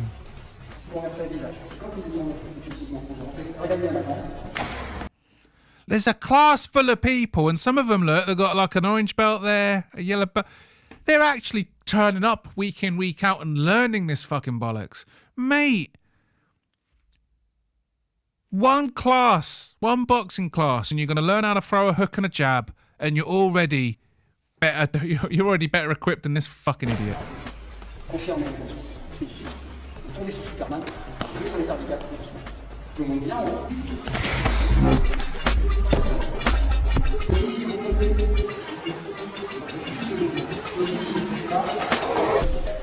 faire ça, c'est inutile.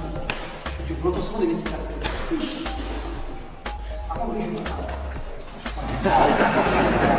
Et là, c'est pour les enfants, c'est des blocages.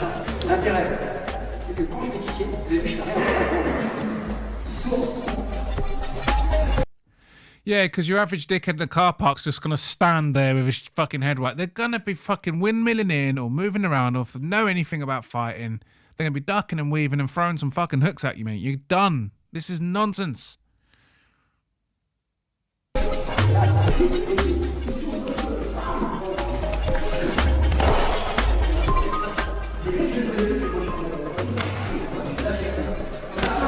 Move! Oh my fucking God, the first thing you learn in any martial arts is to move. Your feet should never be planted and static. Dipshits, man.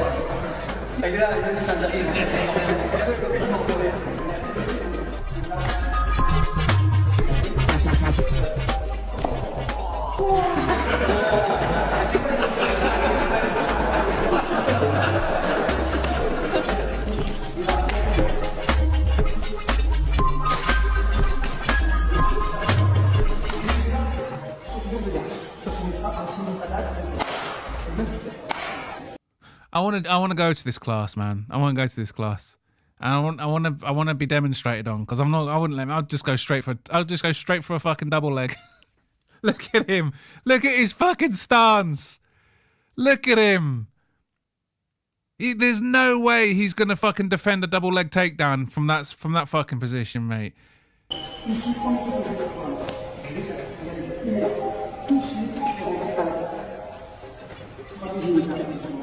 He loves touching their balls, doesn't he?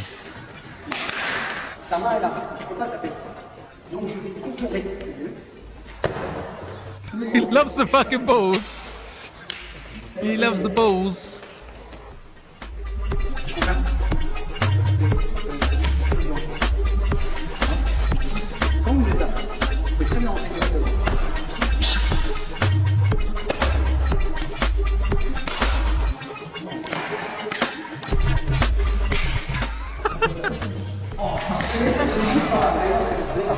Un truc qu'on voit rarement dans les stages, et je l'ai fait d'ailleurs en train de avec des cabinets qui vont adorer. Mais regardez ce que je vais faire. Je vais rentrer là. Tibia et casse. Dès que je fais ça, ouais, le tibia et casse tête. Dès que je fais ça, ouais, c'est atroce. Vous prenez ça. Le même détendu, vous essayez comme ça. It's a black belt, look. Think of how many years that black belt has put into this fucking nonsense.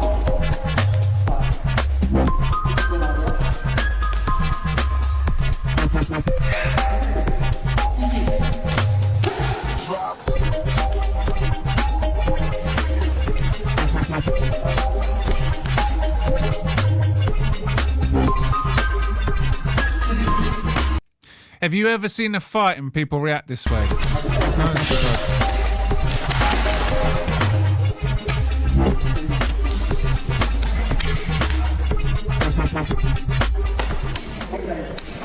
Là, je suis là, et là, pareil, vous sortez souvent pour frapper. Non, restez dedans, vous êtes dedans.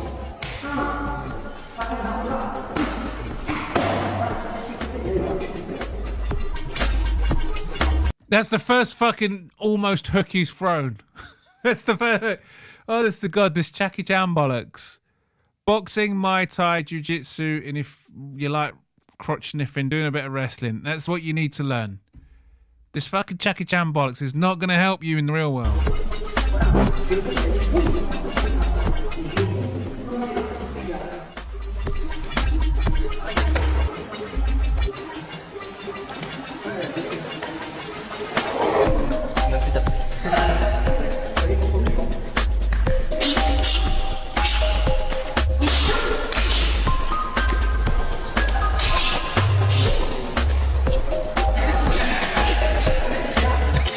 What's he doing?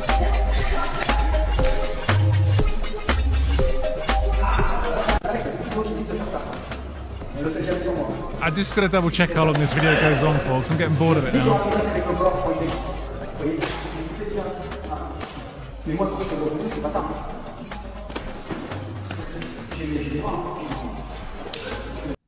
Oh my god.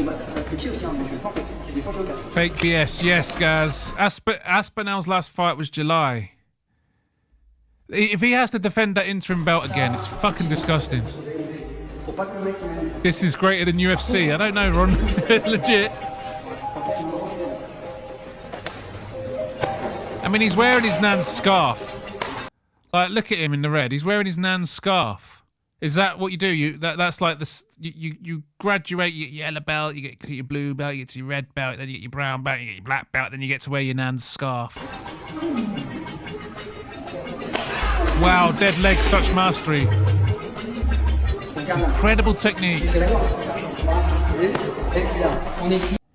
This is so fucking. This infuriates the fuck out of me. If someone pulls a knife, just give them what you. Just if they pull out a knife, give them what they want. And if you don't want to do that, move. God damn. Wow, look at this. Crouching tiger, crouching tiger, hidden ball touch. Crouching tiger, hidden ball touch. That's exactly him. This guy would wipe out the UFC roster. He beat Tony Ferguson. Only thing that dude's wiping is his chin. The swipe with it. It is bad. Boring vid day on Bodach. Wow, Lele. Bullshido. Bullshido's always a source of entertainment.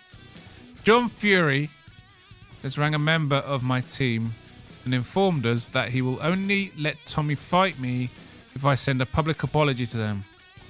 So I will say, I am sorry, little John. Sorry that you've got a face like a bulldog chewing a wasp, you fat, greasy lesbian. Is Darren Till following the Jake Paul school of fighting? Picking on old men. I wouldn't mind seeing... I would actually like to see John Fury fight Darren Till. Because John Fury is such an over-emotional, pikey scumbag. I'd love to see him get sparked out. Be well satisfying to watch John Fury getting sparked out.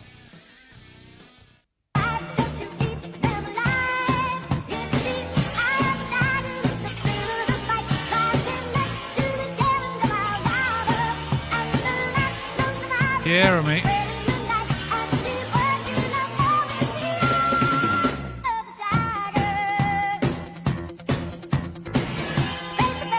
for the Anthony Pettis kick there, didn't he?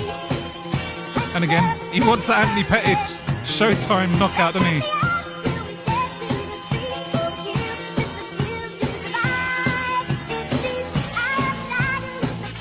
The thing is, the backflips and stuff are stupid, but all the ducking and weaving and the punches coming out of nowhere, that's good technique. That was bollocks.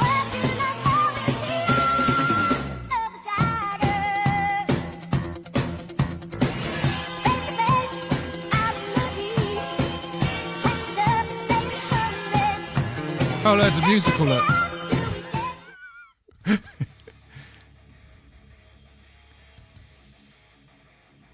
John's a cunt. Is he? Here's the truth that will hurt all the little wannabe nobodies. Fighting was too easy for me. I done it all by 27 years old. You didn't fucking defend, you fucking pikey dick.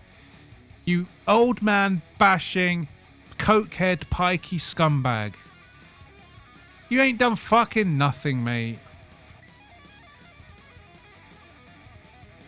Anderson Silva, for me, doesn't get enough credit for how often he defended the belt. Holloway went on a good run defending the belt.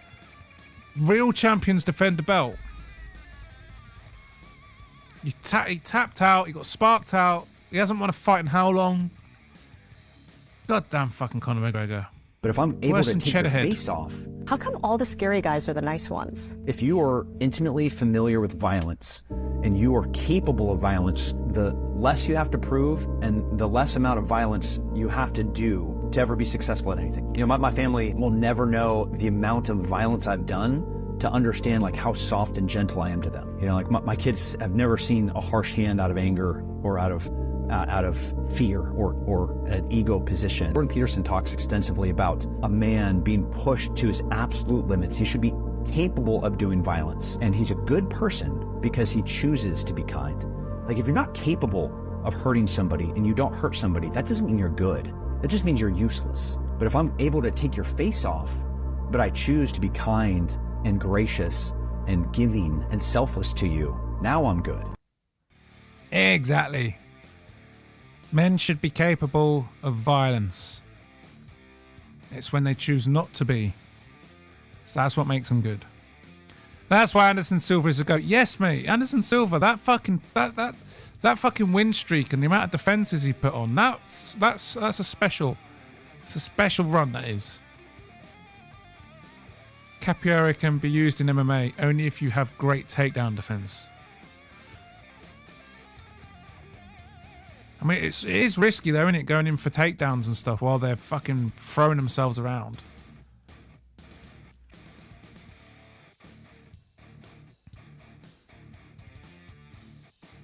I don't know who gave Carragher and Neville the nod to comment on managers and clubs.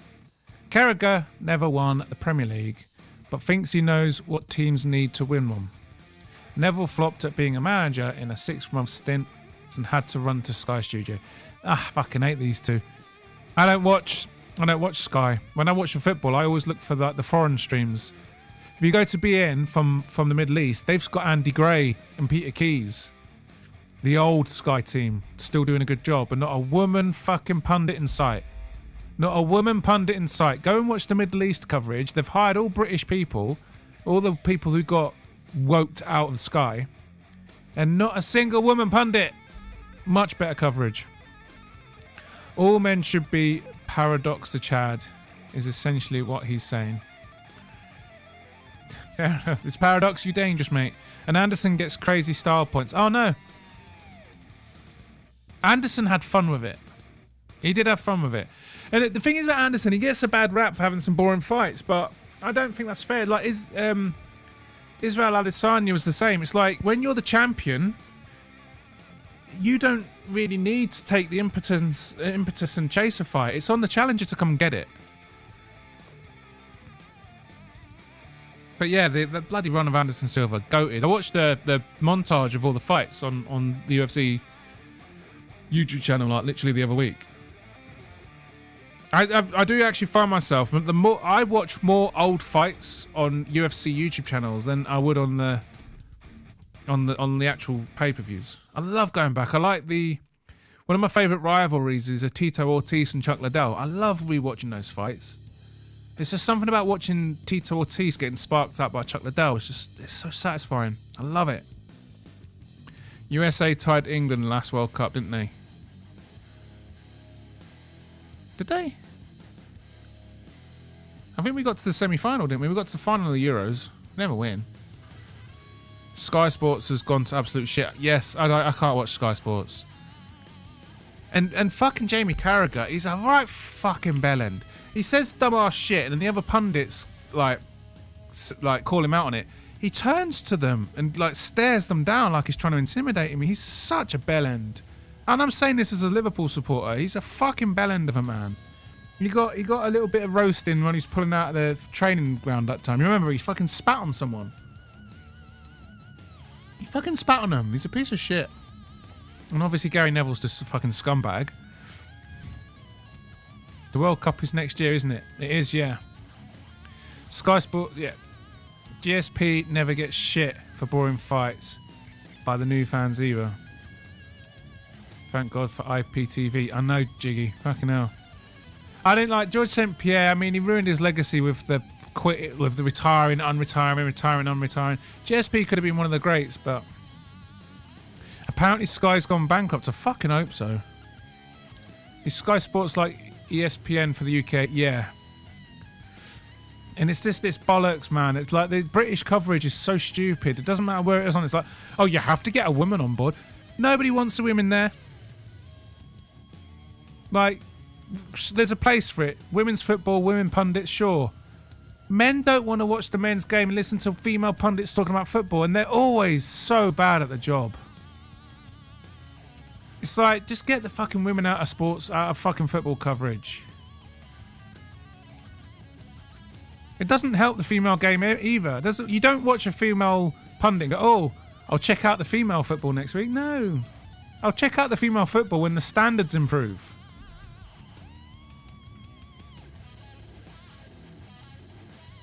I don't like BT Sport. I don't have BT Sport. The thing is about the rules in Britain as well is they don't allow the 3 p.m. kickoffs on Saturday to be broadcast for some stupid antiquated rule. They thought if they televised it, the clubs wouldn't sell gate tickets, which is nonsense. It doesn't even matter anyway, because like 95% of the revenue comes from gambling now. The shirt sales, the merch sales, the actual gate receipts, it's all pocket change compared to the money they get from gambling and international rights.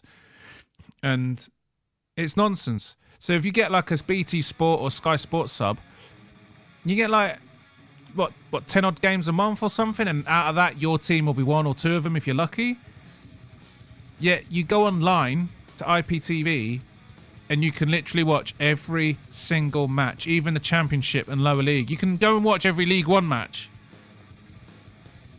And it's like, that's the weirdest rule. They don't allow it to be broadcast in Britain, but we broadcast it to the rest of the world. The fuck is that? It's our national sport. It's our league. Why the fuck is it not broadcast here, but broadcast everywhere else? It's such a stupid fucking setup we've got. Sky Sports destroyed football. True. It pisses me off, mate. That football, we need to get that German model. The German model. Every club has to be majority owned by the fans. And they've got free buses. There's ticket price controls. And it doesn't get in the way of them competing because they do win the Champions League every now and again. The Germans have got it fucking down, mate. And it keeps football accessible.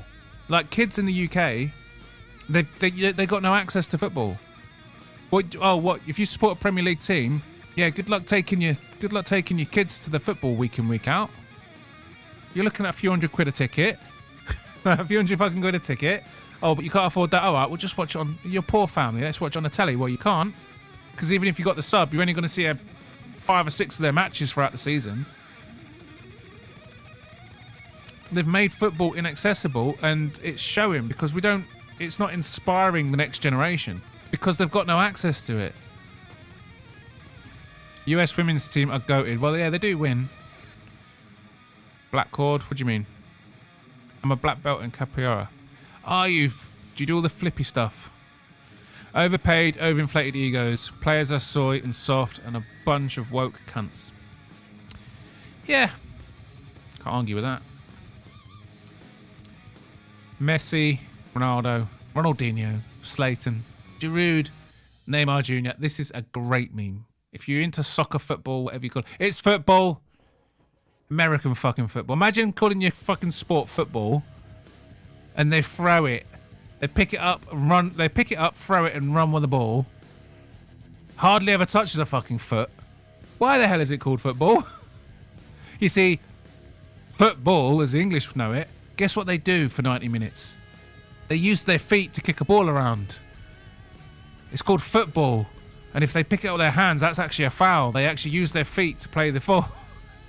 Americans are like, what is this?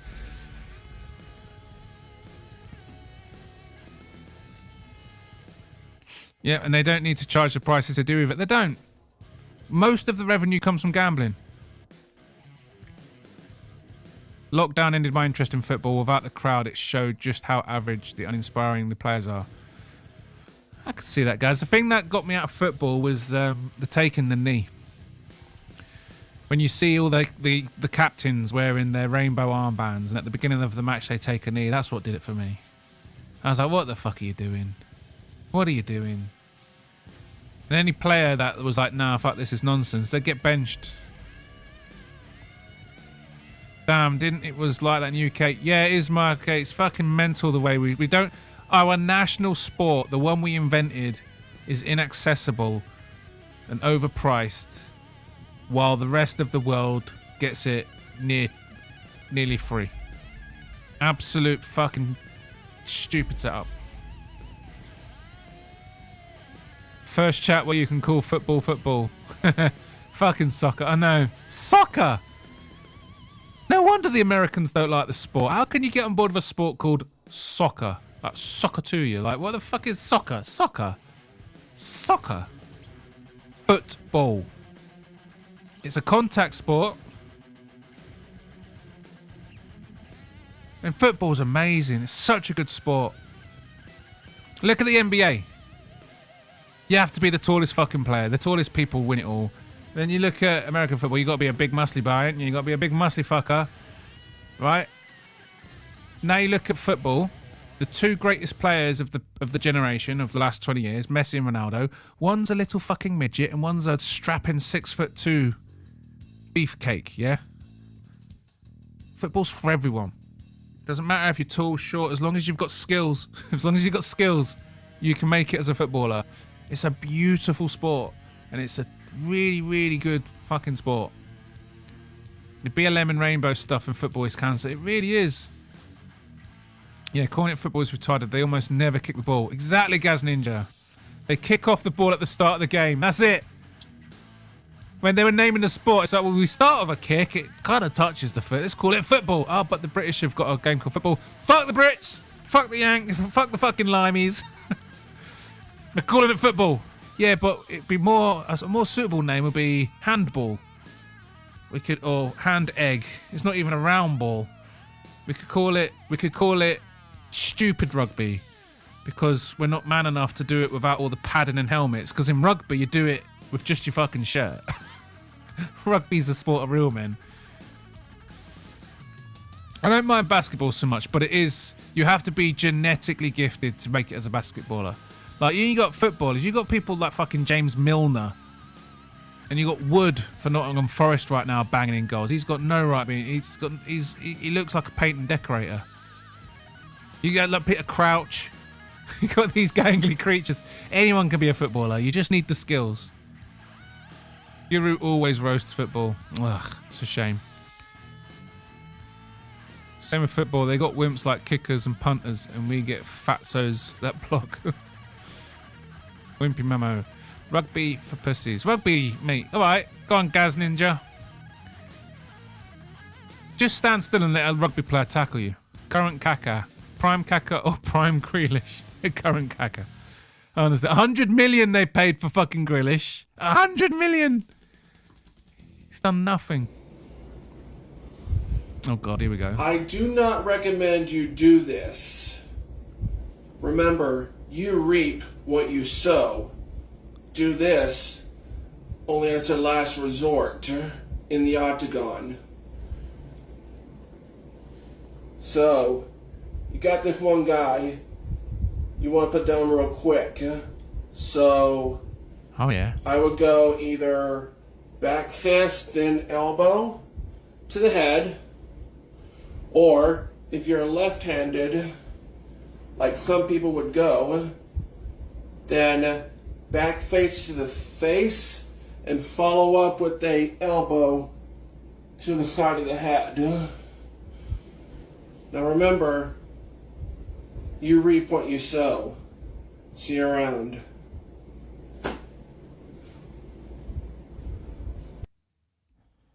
We need to get this guy in touch with Aspen now. It's the only way he's going to beat Tom Jones.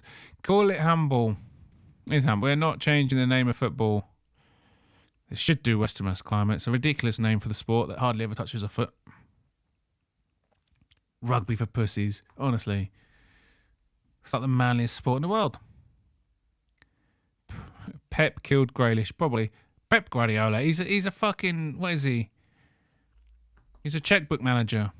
He can't win anything without a checkbook.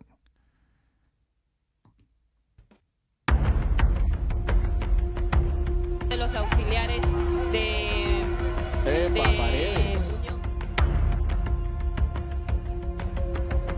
Look at the reaction. Ow, my pussy.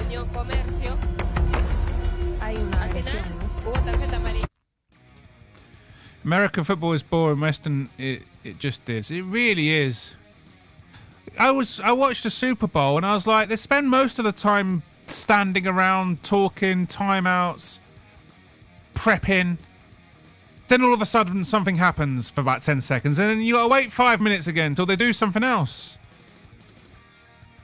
And like, Americans, I think they love their big numbers, don't they? They love sports that just clock up massive numbers. I never got that. This is a guy who taught Shara. Yes. Love me some NHL violence. Oh, NHL fights. I think football should have that. I don't think, because football's gone so fucking stupid. If they celebrate and take their top off, they get a yellow card. Oh, fuck that. Let them fight. You see them scrapping, let them fight. I think football would be massively improved if they brought back the old days where you could hack the fuck out of someone and it's only a yellow. And instead of just having red cards, have sin bins. Like, oh, fucking hell, right, you're off for 5 minutes. Football's brutal, man. You get a red card, that's it. If you get a red card in the first half, you fucked your team. Because you're down a man for the rest of the match. I don't agree with red cards. I think red cards are fucking stupid and it ruins so many games. I think football should adopt a sin bin. So if you do something stupid, you get sent off for 5 minutes. It is 5 seconds of play, then stop. American football's so weird. And everyone goes mental. Nothing will happen. They'll all run around a bit and nothing will happen. And everyone's like, yeah, fuck yeah, America, fuck yeah. Like, what the fuck's happened? What the fuck's happened? It's way too stop-start and it's boring when they run the ball. When they run the ball. Oh. Badass 5 seconds, though, Jiggy. It's like football is such a lovely free-flowing sport. Ice hockey. I like ice hockey. I don't watch a lot. I don't support a team. I like ice hockey because it's like football. It's free-flowing. It's tactical. It's team. It's like... This like... 122! 122! Huh! Then in 5 seconds later, you got to wait 5 minutes for them to call the next play. What the fuck? Basketball's alright, it's free-flowing, but again, you have to be a genetic freak and 7 foot tall. That makes the sport... If the sport's inaccessible, I don't like it. Anyone can become a good ice hockey player. Anyone can become a good footballer. Not everyone can get good at basketball. Sometimes the plays are fun sheds, but there's too much giving it the running back, and he gets absolutely nowhere. Most of the soccer games you're watching, skinny wimps jogging slowly, gently passing the ball. Mate, I'm a Liverpool supporter. It's fucking frantic, me. we dominate.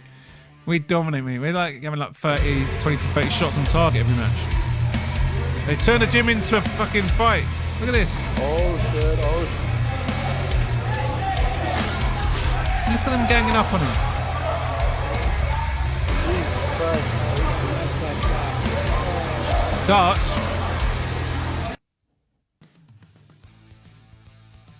I feel like darts and snooker. I love playing them. I can't watch it. It's well boring to watch. Wait, hang on. Why is this was supposed to be in the meme mirror bit? What would you do if you had Just Stop Oil protester or vegan protesters stopping you getting your milk? You don't control my passage anywhere, okay? She doesn't belong to me. She doesn't own me. Excuse me, I've asked you several times. I've asked you several times. You're assaulting someone, sir. I've asked you several times, please.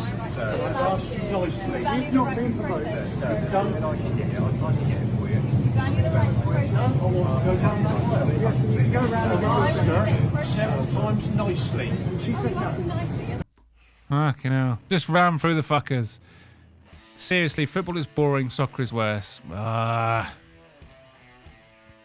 Soccer's a chess match, mate. It's a tactical. It's an invasion game at the end of the day. Football is about pressure.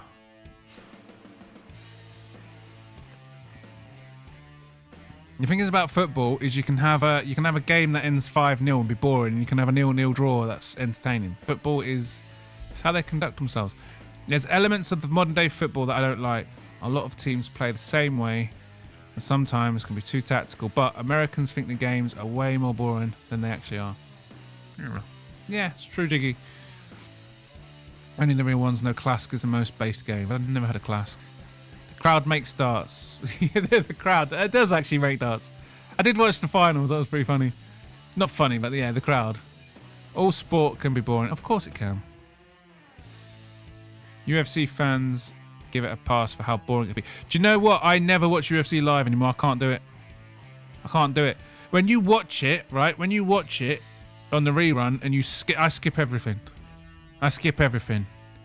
I skip until Bruce Buffer's doing the intro, watch the end of the fight, listen to Joe Rogan get his interview, and then I fast forward straight to the next moment Bruce Buffer's kicking off. And honestly, some of the gaps between the fights are like 15-20 minutes long. It's like, yeah, I can't do live UFC anymore. And constantly hearing, like, certain fighters are just journeymen, and you just got to hear the hype. Oh, he's dangerous. He's got killer strike. Oh, he's got a vicious ground game. He's a journeyman. You fucking know it, Joe. You fucking know it, DC. Stop hyping. It's annoying. It's 20 minutes of hype. I skip. Get me to Bruce Buffer. Let me enjoy the fight. Once the fight's over, fuck off until Bruce Buffer's back. Right? I love Bruce. The only thing that can get me excited for a fight is Bruce Buffer. He does a good. He's goated. Like, you listen to 20 minutes of nonsense from the pundits, you chatting shit, waiting for the next fight, and it does nothing for me. But the second Bruce Buffer, as soon as the lights dip and Bruce Buffer comes on, Bruce, you just know how to get me. He's such a good caller. 2 for 1 KOs in R3. Jiggy, you're talking about soccer. I thought you were talking about football for a second. He's talking about football, not hand egg. Soccer, boring spectator sport. Snooker, boring spectator sport. It is a boring spectator sport. It's boring because, unlike darts, everyone's shh, not allowed to make a noise in snooker. I think snooker would be way better if the crowd was like, hey, whoa, there, miss, just trying to distract them. It'd make the sport way better. Football is very situational, and you've got to kind of understand what's going on to get it. It's a sophisticated sport created by college whites. A homeless, shoeless Brazilian wouldn't be able to dominate. It is true. It's a chess match, football. You know, when you come up against a well-organised team, mate, you got to think, how are you going to break that down? How are you going to break it down? You have to chip away at them. You have to wear them down. There's a lot going on. People are running. You don't realise you've got to be running. You've got to be pulling defenders out of the way. You'll have one winger running, trying to pull a defender out to create room for a striker. Then you've got to get the right pass in. There's a lot going on. That's because of the libs, Jiggy. I can't imagine American football used to be better in the 90s or something. Oh, shit. I tell you something America does better than Britain. Is they're really romantic with their football. Not their football, their sports. They're really romantic with it. Like, think of all the amazing films about American sport, like baseball, Field of Dreams, you know, Space Jam, all that fucking shit. You know what I mean? Maguire, what's the one? That's that fucking Show Me the Money, that film. They're so good at being they're so romantic about their sport. I mean, British people are angry about their sport. When we lose, we get angry and we tear the place up. And when we win, we're angry and we tear the place up. And every football match, there's like a million fucking police horses to make sure no one tears shit up. It's like, for Americans, I know Americans have got some hooliganism as well, but they're really good at romanticising their sport. And I wish we had a bit of that in America, in Britain.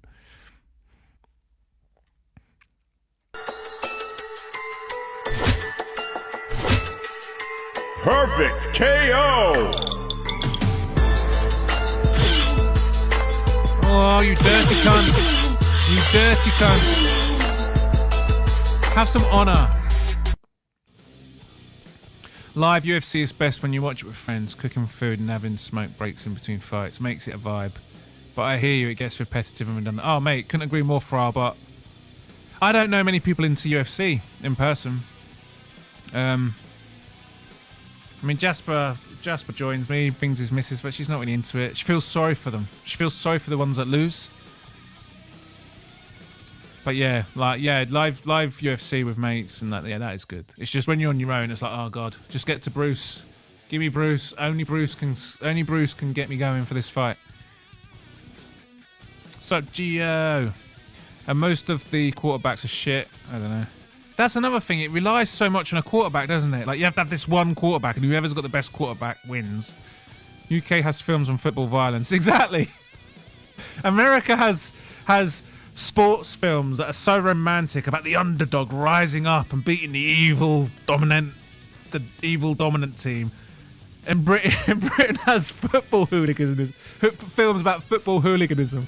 We glamorise football hooliganism. So good, hilarious. Madness. And you're not allowed to touch the quarterbacks. Mad. Alright, Restream, do you want to stop spamming, mate? Colombian player was murdered after scoring an own goal in a World Cup. Hardcore, yes. Yes, Lele. But if you fuck up for your national team, you can literally die. Mate, David Beckham fucked up for England. And he had to have fucking 24/7 security. The England fans wanted to rip his fucking head off. He had to. Like, that's a story, mate. David Beckham, like the country fucking hated him, and he won it back. He won it back. The Mighty Ducks, yes, but David Beckham, mate, he won the crowd back. He took the English fans from hating the sight of him to cheering him on again. That's a story. The David Beckham story. Honest to God, if you guys, Americans will know David Beckham, wouldn't you? Because he was with you for a while. I think he owns Inter Miami, doesn't he? He owns one of your teams. Yeah, the David Beckham story, that was good. They wanted to fucking kill him. We have Bend It Like Beckham. Yeah, that's the first woke film. Keira Knightley trying to play football. But of course she's a woman, so it was frowned upon. But she beat the patriarchy to become a successful footballer. Fuck off. Fuck off. And of course we have the Asian one, her Asian friend who had to face the rampant racism of United Kingdom, the imaginary racist culture that apparently we have. Oh, that fucking Bend It Like Beckham. What a bunch of shit. We got fans dying. Oh yeah. South America wins, in my opinion. South America, mate, they're fuckers. They're so good at football. It's because they're poor. All they do is play football all day. English people have got jobs. You and Gilly can make friends over football. Jiggy, they're Asian. Nah, they've never seen that film. Nah. Bend It Like Beckham was just a bunch of... Fuck's sake, Gaz. Colombian player got assassinated in 1994 for missing the penalty kick. A madness. Yes. Philadelphia fans are known for pouring beer and cheese whiz on any opposing fans. I like that.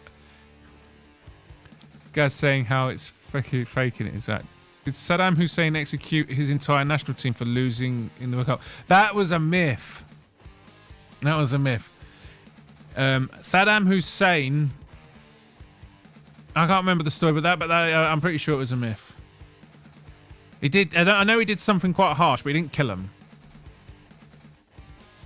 But yeah, there was like I think it was like a parade of national shame or something. I don't know what he did. It was murder. Beckham and Messi taken as all the way next season. Wow, you got Beckham and Messi. Oh, but Beckham doesn't play anymore. But Messi. I'm so glad Messi went to America, not fucking Saudi. Cartel killed a soccer ref, didn't they? Yep. That's what I'm saying, man. Soccer, football, whatever you call it, it's a hardcore. You're not a real fan until you've tried to assassinate a referee. Francesco Totti, bruv. Ah, Ched. I would just saw that. Shit. It's half 12. I need to go soon. Consenting. That's the last one. Consenting adults should be allowed to duel even to the death. That was my. I need to create some new scenes because I want to come to the gym and show Bullshido, and then I want another bit where I show crime and shit, and I want a football bit. My favourite football team is known for being extremely welcoming. Is it Luton, Cheddarhead? Or is it Millwall? It's Luton or Millwall. Man, I'm a Liverpool fan, mate. We're winning the fucking league. We might even take the Champions League this year as well. Fucking Arnie Slot, mate. Woo! A manager. What if he hasn't even bought anyone in January, mate? It's fucking amazing. Anyway, I'm going to just quickly head to my man cave.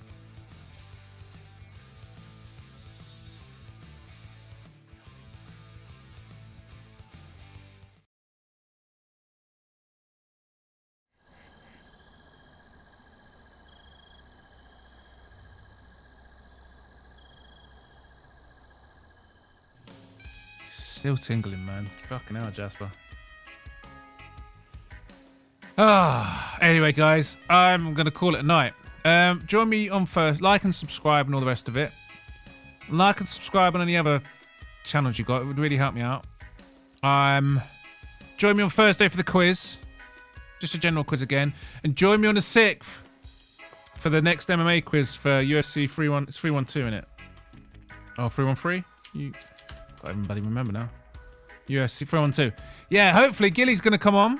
One more hour for the boys, Bodach. I can't, man.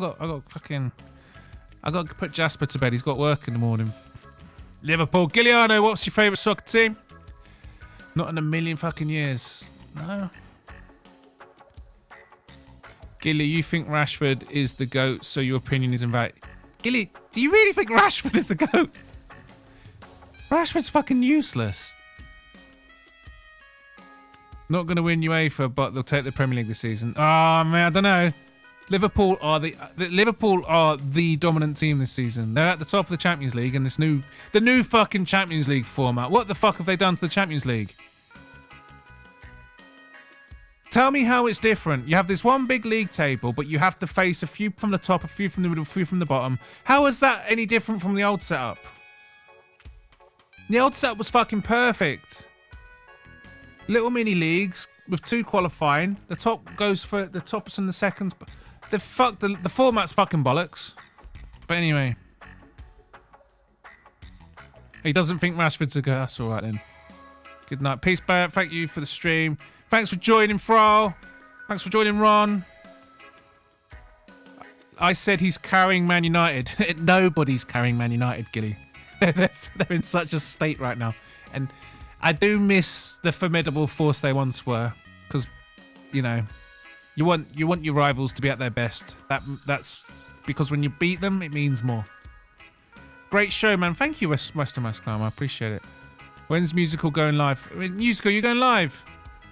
Great stream, man. Good views too. Is it? I haven't looked. TikTok again is telling me hundreds of people have popped in, but I didn't get a single comment, and the average view time is 1 second. Like, it's like at least hear me talk for a second before you fuck off. I don't get TikTok streaming. It means it's fucking useless. Win stream ready for my teapot on Thursday. Yes, Lele, thank you. Join Lazio. Okay, it's good. Diego Maradona's old team. Respect. Lazio, good historical club. Italians, not too bad at football. Good. Bit too defensive sometimes in their style, but fuckers to beat. Gotta respect it. Cool stream. Thanks, Adam P. Mate, thank you. Looking forward to the next quiz. Yes, Thursday. If you're gonna big up an Italian player, big up Baggio. Baggio! Oh, what a fucking legend. Pirlo. He was fucking good. Kaka played in the Italian leagues. Gaza. Paul Gascoigne went to the Italians. Mate, the Italians, mate. Oh, mate. One of my earliest memories was the heartbreak of Italia 90 watching England get knocked out. Oh, God. That was like one of my first memories of football. England getting knocked out of Italia 90. Oh, man. I cried so much. I was only like 7 at the time, but I fucking cried. I cried. It's the only time I cry is when England get knocked out. I can't stand it. It's like, you got to wait 4 fucking years for them to have another go at it. I don't really give a shit about the Euros. But the World Cup, man. Fucking hell. It's brutal, isn't it, when you get knocked out? It's so hard. Oh! No premature Googling, fellas. Maldini, of course. Crespo was a good striker. Remember Crespo?